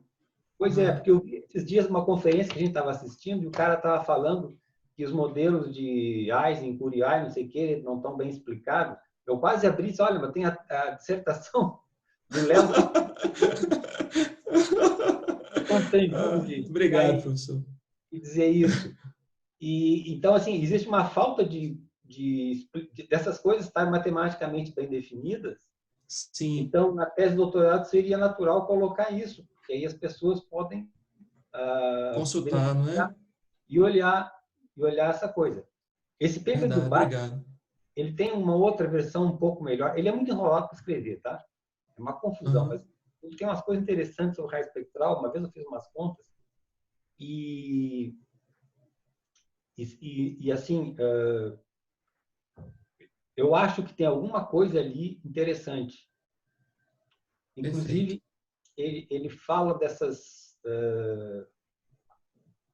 ele fala de questões do tipo que nem aparece no paper do Leandro e do Manuel, em que, na verdade, você obtém medidas que são finitamente aditivas, mas não são sigma aditivas. Sim, sim, como o do bidual também, né? Ele fala em algum momento de coisas desse tipo. Quer dizer, eu não sei se pode ser útil isso, mas eu tenho a impressão que ele mistura coisas que eventualmente pode ser úteis. Mais uma coisa é a seguinte, na tua tese, no trabalho teu e do Leandro, que vai ter também, ele responde uma pergunta que que não tinha sido respondida, porque no paper meu com o Jairo, o Rafael e a Joana, que a gente mostra que para o modelo XY existe autofunção, automedida, certo? A gente não mostrou que o suporte é o espaço todo da automedida. Da automedida, né? A gente mostra Inclusive, aqui, né? nós precisamos disso num outro paper mais recente. E aí eu falei com o Leandro disse, olha, nós estamos mostrando isso. Tá? Isso. Então, seria bom, talvez, você, quando coloca ali, dizer, olha, eu estou respondendo também essa pergunta, porque está implícito, mas não está explícito. Que mesmo É no caso verdade. da regularidade, a pergunta ainda faz sentido e ainda não tinha sido respondida e vocês estão respondendo. Então, eu acho que seria interessante colocar isso. Obrigado. E até talvez uma referência nas referências da tese, do paper que vai sair dizendo, olha, isso vai sair em tal lugar lá, porque vocês estão abrindo um caminho interessante, não muito explorado, com todo esse setting que estão fazendo, e uma tese de doutorado, em geral, serve como sendo uma referência para futuros leitores, estudantes, professores, para verem uma coisa inteira bem explicada, que às vezes um trabalho de pesquisa não consegue. Então, é importante assim, colocar ganchos para cá, para lá, para relacionar com outras coisas. Depois, assim, eu até sugeri que colocasse também alguma menção ao trabalho do Bach, dizendo alguma coisa que ele tenha feito, e também referência explícita, dizendo, olha, com isso aqui a gente está respondendo uma pergunta que tinha ficado em aberto anteriormente por isso. Perfeito, Bom, parabéns, a tese está muito boa, parabéns ao orientador também, e muito sucesso. Obrigado, Arthur. Bom, então eu vou passar a palavra agora para o segundo membro da banca em ordem alfabética. A minha anotação aqui é o Eduardo Antônio. Eduardo, eu queria pedir para você, gentileza, ligar o microfone, fazer suas considerações e questionamentos. Obrigado. Obrigado. Achei que ia chamar o mais distante de novo. Eu queria começar agradecendo o convite da banca. O professor Arthur falou um negócio que eu já estava pensando em falar, que é com respeito à dissertação de mestrado do Léo. Quando o Leandro me chamou, fiquei muito feliz, porque eu já tinha lido a dissertação de mestrado do Léo quando eu fui fazer minha tese de doutorado, e é uma dissertação, assim, que poucas vezes eu li um negócio tão bem escrito. É realmente um negócio muito bom. E a tese não deixou a desejar também nesse quesito. Eu não tenho muitas observações para fazer, porque nesses últimos 3 meses a gente veio conversando na quarentena quase todos os dias. Eu só queria fazer 2 perguntas, deixar 2 perguntas para o Léo, assim, perguntas meio vagas. Se ele acha que esse resultado de transição de fase do modelo do Curie-Weiss, a primeira, né? Se ele acha que esse resultado de transição de fase do modelo Curie-Weiss passa para o modelo de Ising, dada a expertise do Léo com esses temas, o que você acha? Pode chutar, professor? Pode. Se puder chutar, eu acredito que vale para todo ferromagnético, todo potencial ferromagnético. Mas eu não tenho a menor ideia de como se prova isso. Tá. Ou seja, que todo tire autofunção, né, L1. Uhum. Não tenho a menor ideia de como faz isso, mas minha fé é que todo mundo é igual ao Curie-Weiss. Tá bom.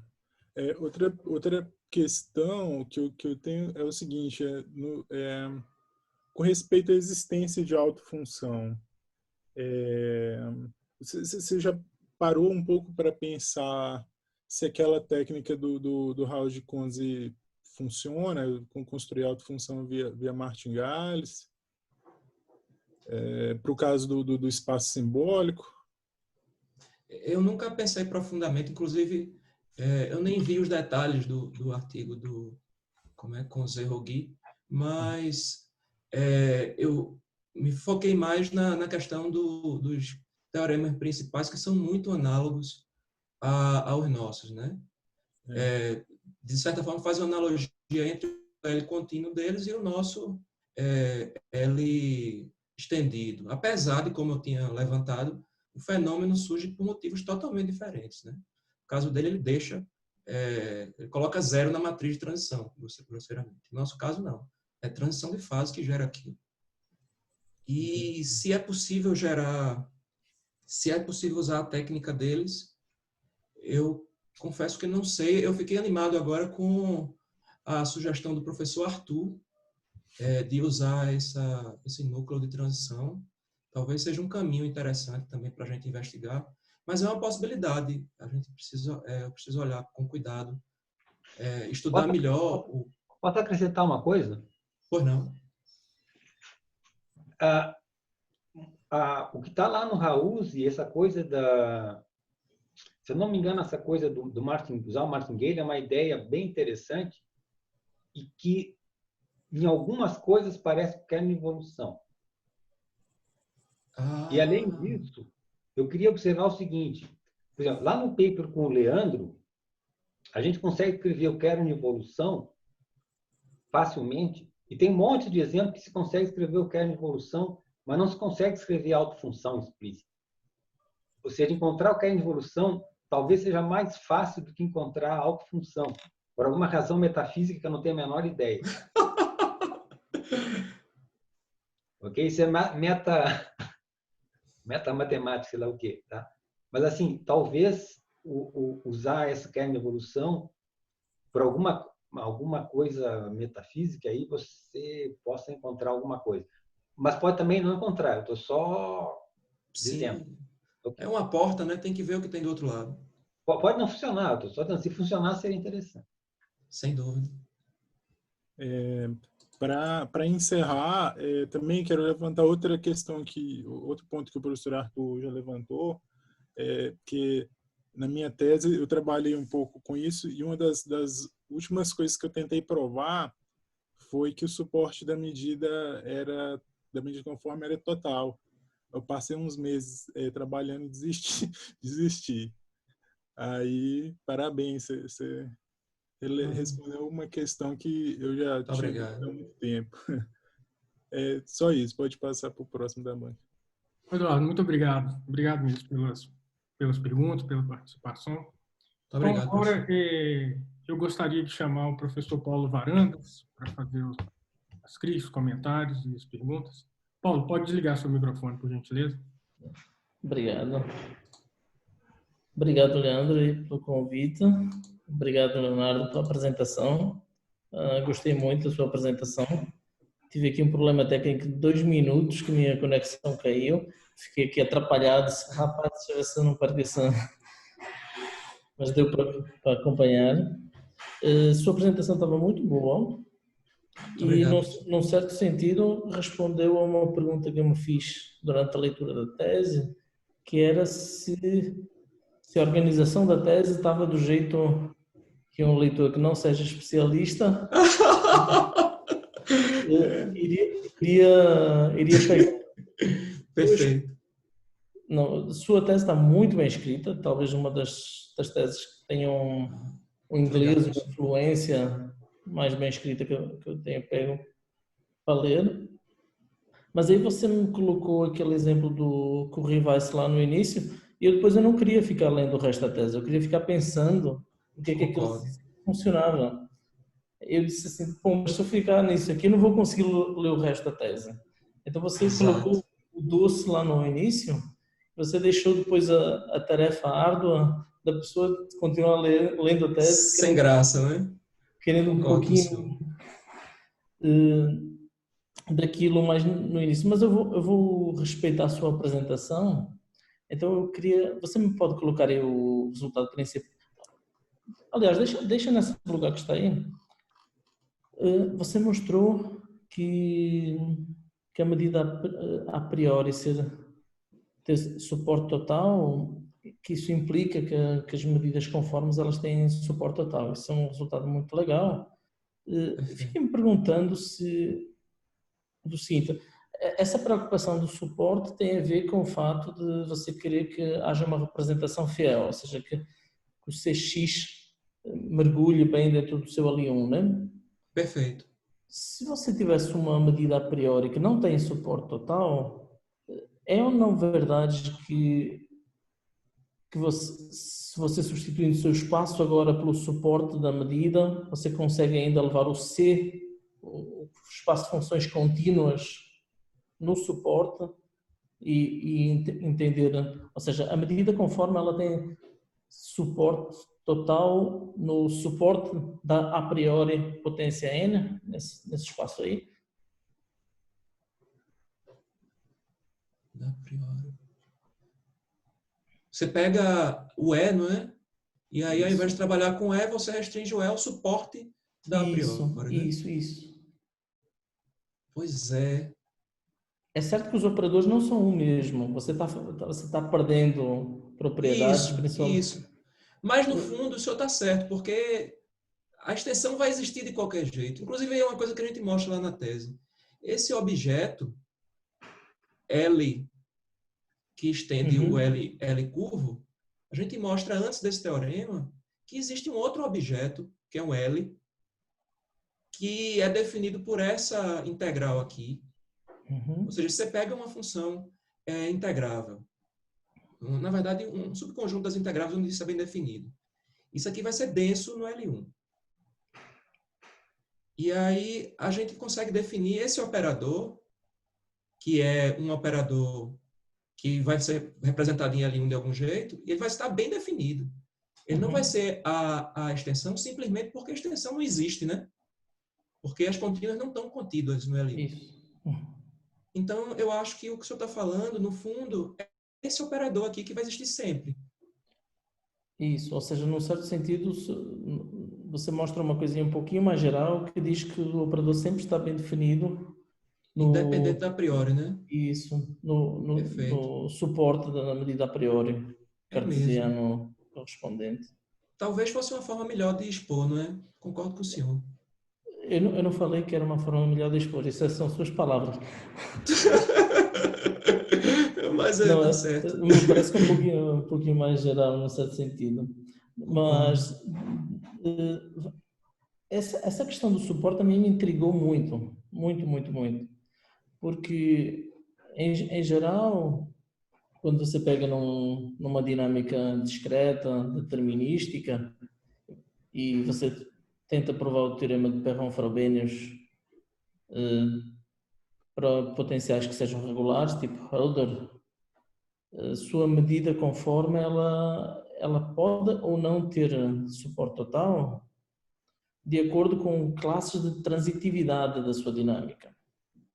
Ou seja, o quão transitiva, se a sua dinâmica, imagina que você tem uma dinâmica que é expansora, em dois toros distintos, tem um toro aqui e outro toro aqui. Então é óbvio que você vai ter automedidas distintas, uma em cada uma dos toros, não é transitiva a dinâmica.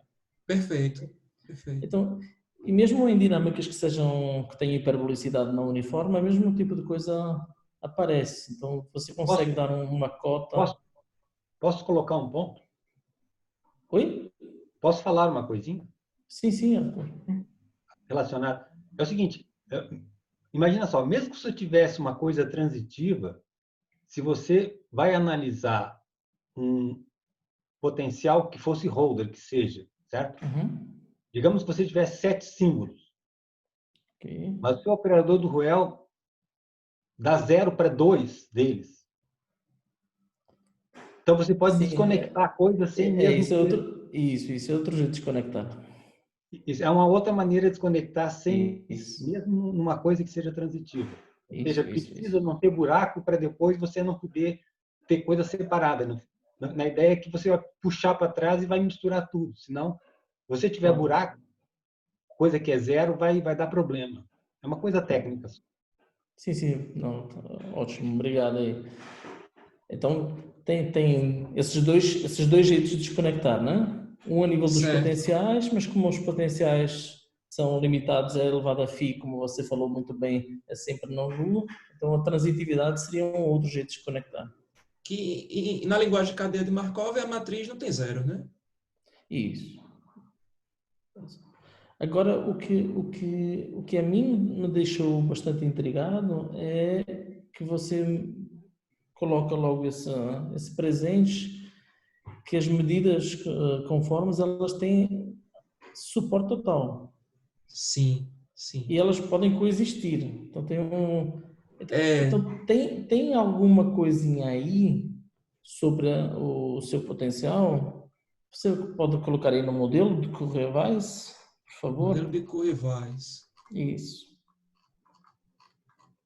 Eu posso fazer um comentário aqui antes da gente chegar lá? Pode, por favor.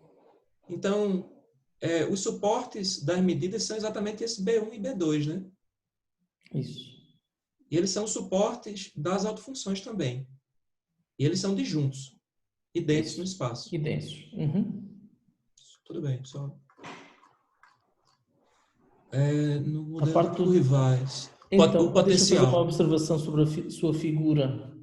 No caso em que é holder, só pode ser do jeito que você desenhou aí. Suportes disjuntos.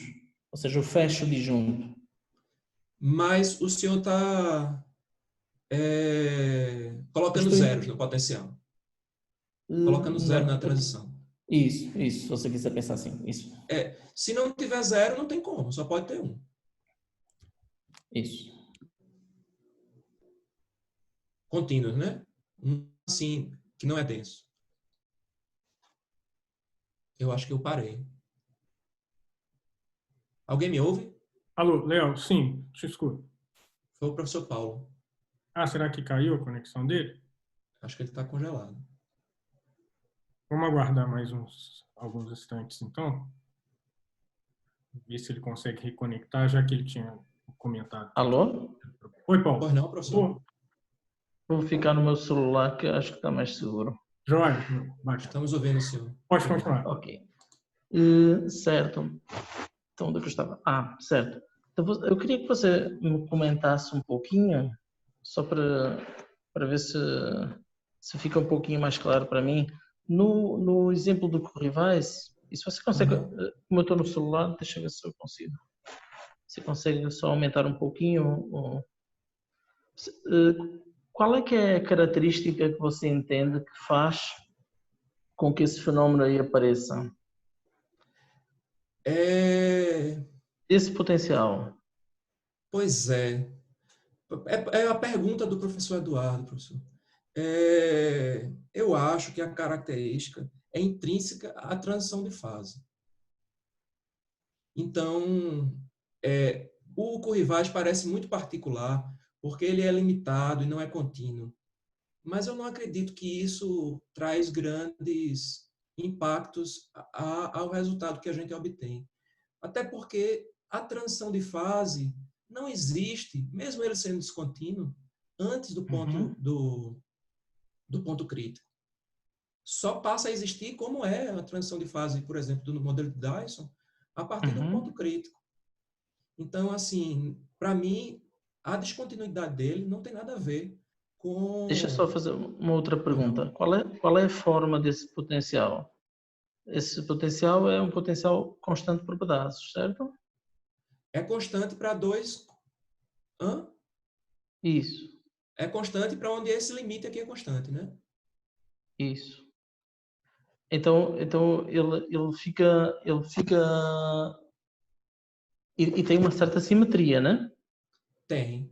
Que é isso que é o responsável por criar dois. Então, na prática, você tem se fizer o gráfico da função que cada beta envia em gama de beta, você vê aparecer um pitchfork, né?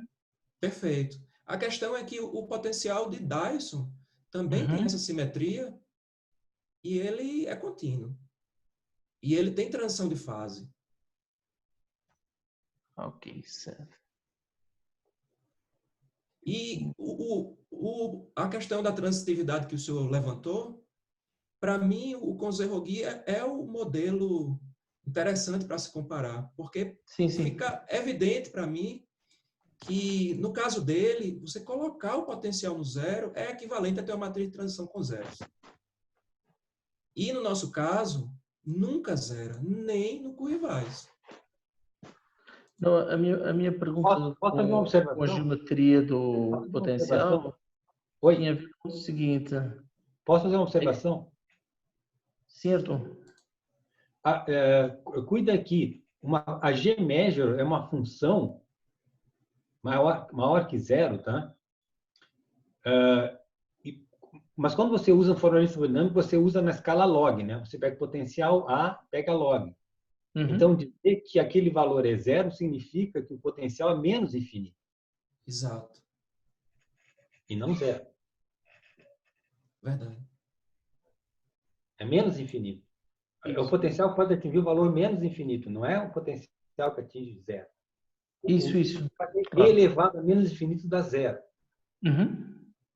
Só isso. Desculpe interromper. Nada. Paulo, deixa eu fazer um pequeno comentário, então, já que tem várias pessoas falando. Eu acho que essa multidimensionalidade que emerge do modelo de Curvais, Paulo, ela está relacionada a um fenômeno tipo de metastabilidade da cadeia de Markov associada ao Curvais. Olha só o que eu acho que acontece. Como esse potencial tem essa geometria de tipo ferromagnetismo, né? Por exemplo, se um sítio fica mais, os outros sítios gostam de ficar mais, tá?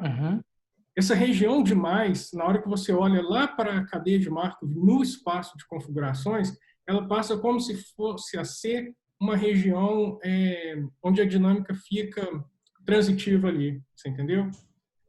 Na verdade, então, por exemplo, pensando no processo de Markov lá no espaço de configurações, perto do ground state, ou seja, perto do mais, a dinâmica estocástica fica lá. Eventualmente, ela sofre um grande desvio e passa para a dinâmica do menos, que é uma coisa muito parecida com a metastabilidade.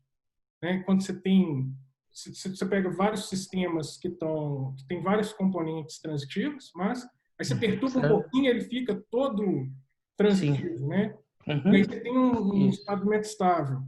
O que parece que a teoria que o Léo está criando mostra é que a gente vai ter a manifestação dessa multiplicidade geométrica ou dinâmica, vamos pôr assim, na dinâmica determinística, mas agora lá na dinâmica estocástica.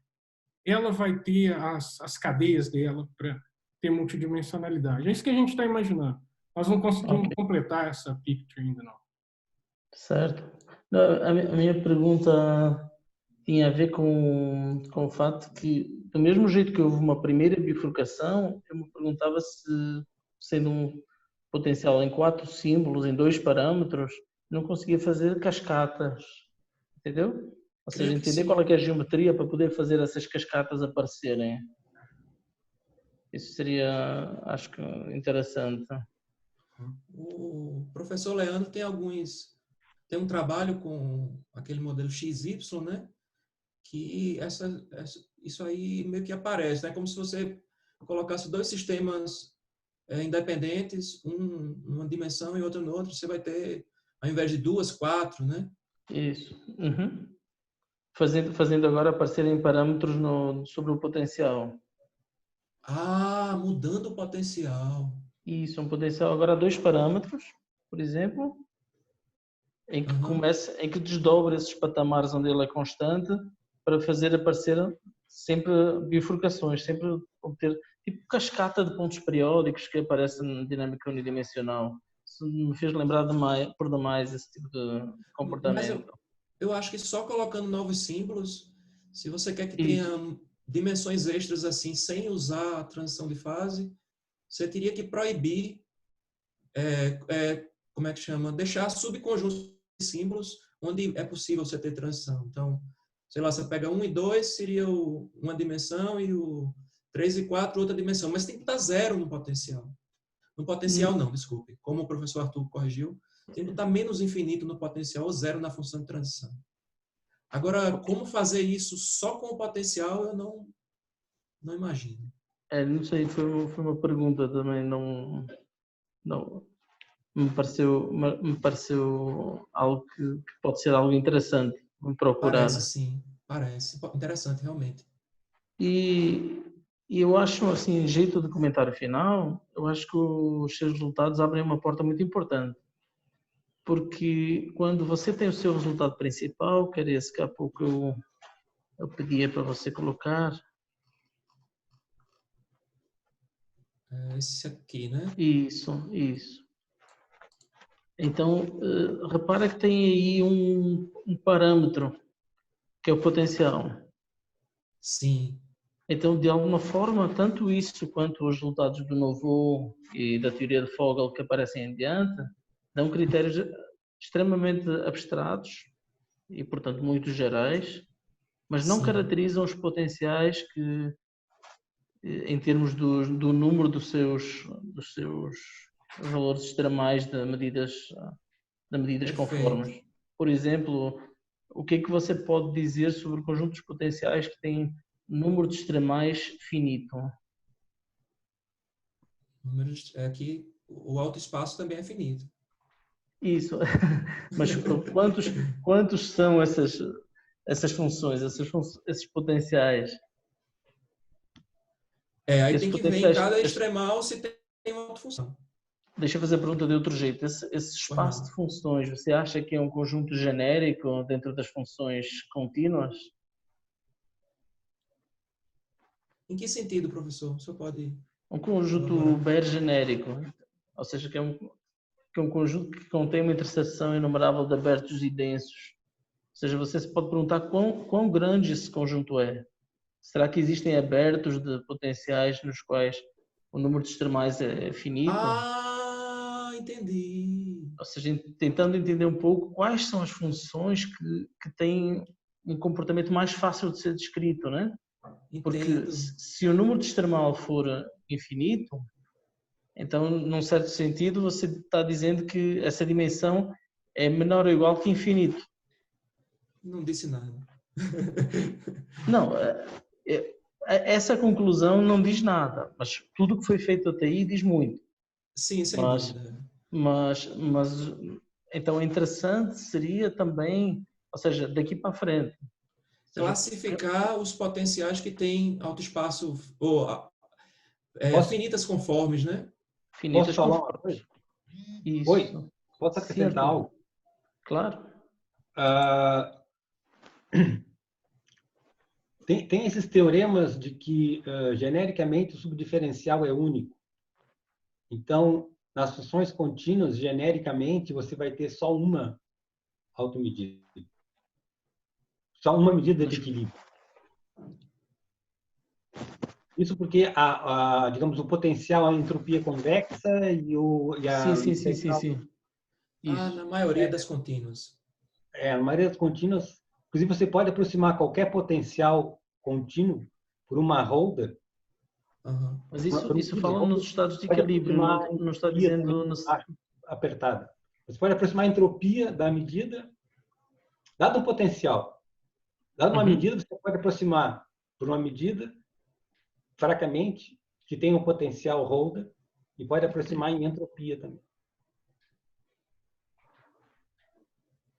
Ou seja, é mais análise convexa isso que eu estou falando, basicamente.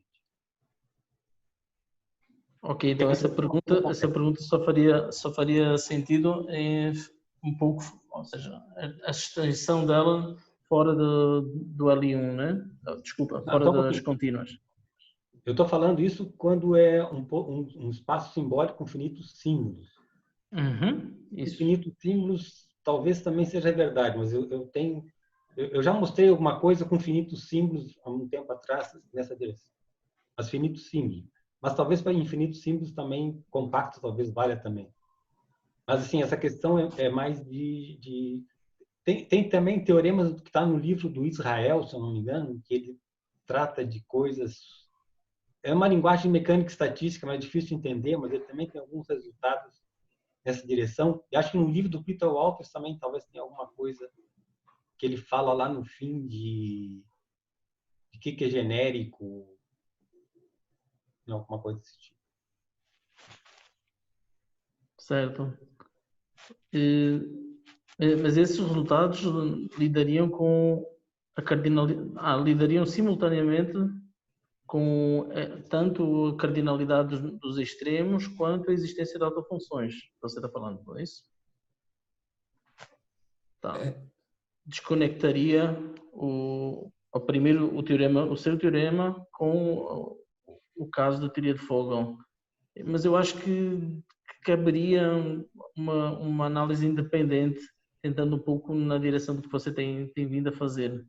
Perfeito. Posso acrescentar uma coisa? Acrescentar uma coisa ao Paulo.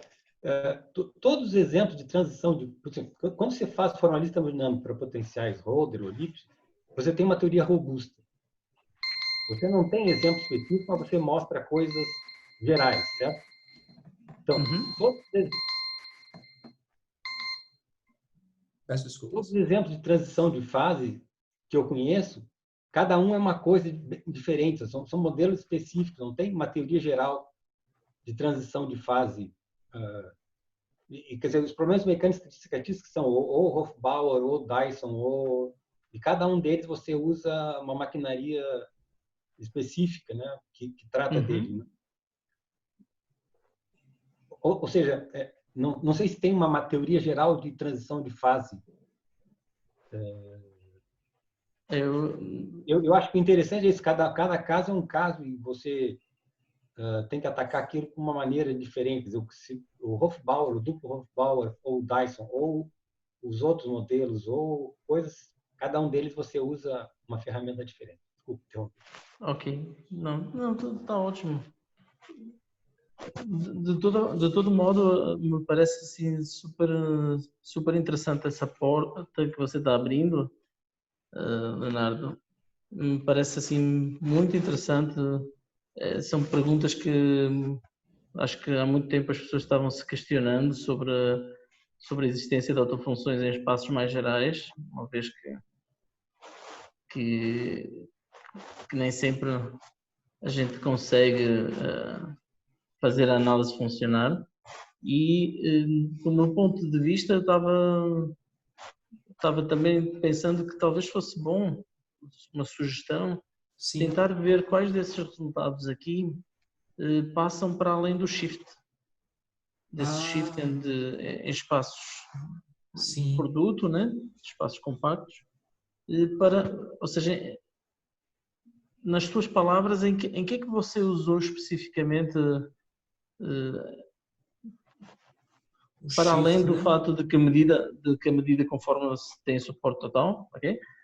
Para além desse fato aí, o que é que você usou específico do shift? Bem, não é uma coisa nada específica do shift, mas eu acho que não é nada específico mesmo. Que é isso aqui, ó. É o L estrela de 1 igual a 1. Ou seja, você tem conservação de massa. Que é uma coisa relativamente geral, né? Você poderia trabalhar com potenciais que satisfizessem isso. Isso que você está falando. Isso, Outra coisa que a gente precisou é que as extremais, inclusive é um teorema de mecânica estatística que a gente acabou citando, que é esse resultado aqui, né? O lema 618.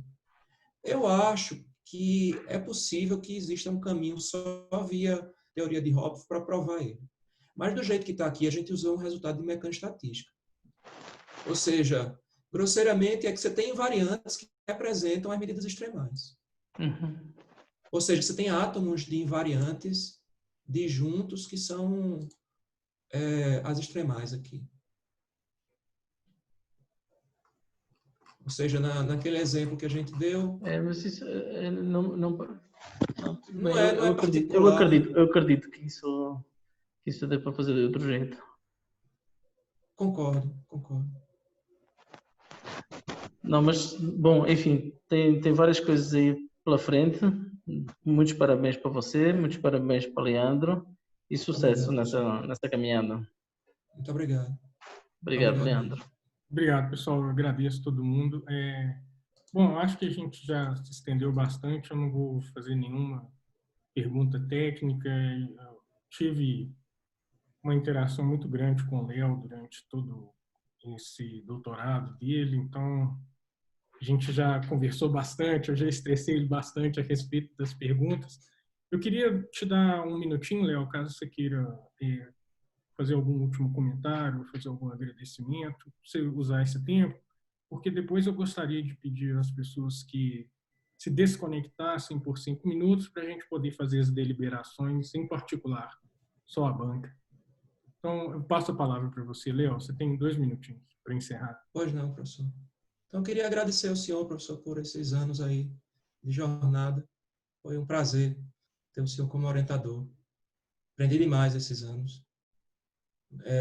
Torço que muitos outros estudantes tenham essa sorte que eu tive de ser orientado pelo senhor. Agradeço realmente, senhor.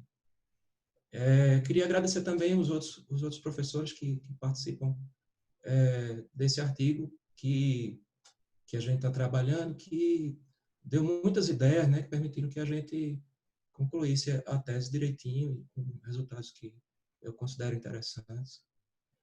E também queria agradecer a todos os colegas, muitos estão aqui na plateia, outros não, todos os colegas da pós-graduação da matemática e da graduação também, porque eu precisei da ajuda demais deles durante todos esses anos. Eu não teria concluído o curso se não tivesse o auxílio de todo mundo. Então, muito obrigado a todos. Agradeço, por último, a meus familiares por terem paciência de me aguentar levemente estressado e correndo esses dias. Mas faz parte do trabalho de pesquisa. Obrigado, professor. Obrigado, Léo. Então, pessoal, peço por gentileza que você se desconecte para a gente fazer as deliberações finais. Ricardo, você pode... Eu volto, professor. É... O senhor manda eu mando para mim? um Skype para você, Léo, para comunicar o resultado oficial. Pode ser? Tá bom. Obrigado, professor. Obrigado. Muito obrigado aos professores da banca. Muito obrigado mesmo.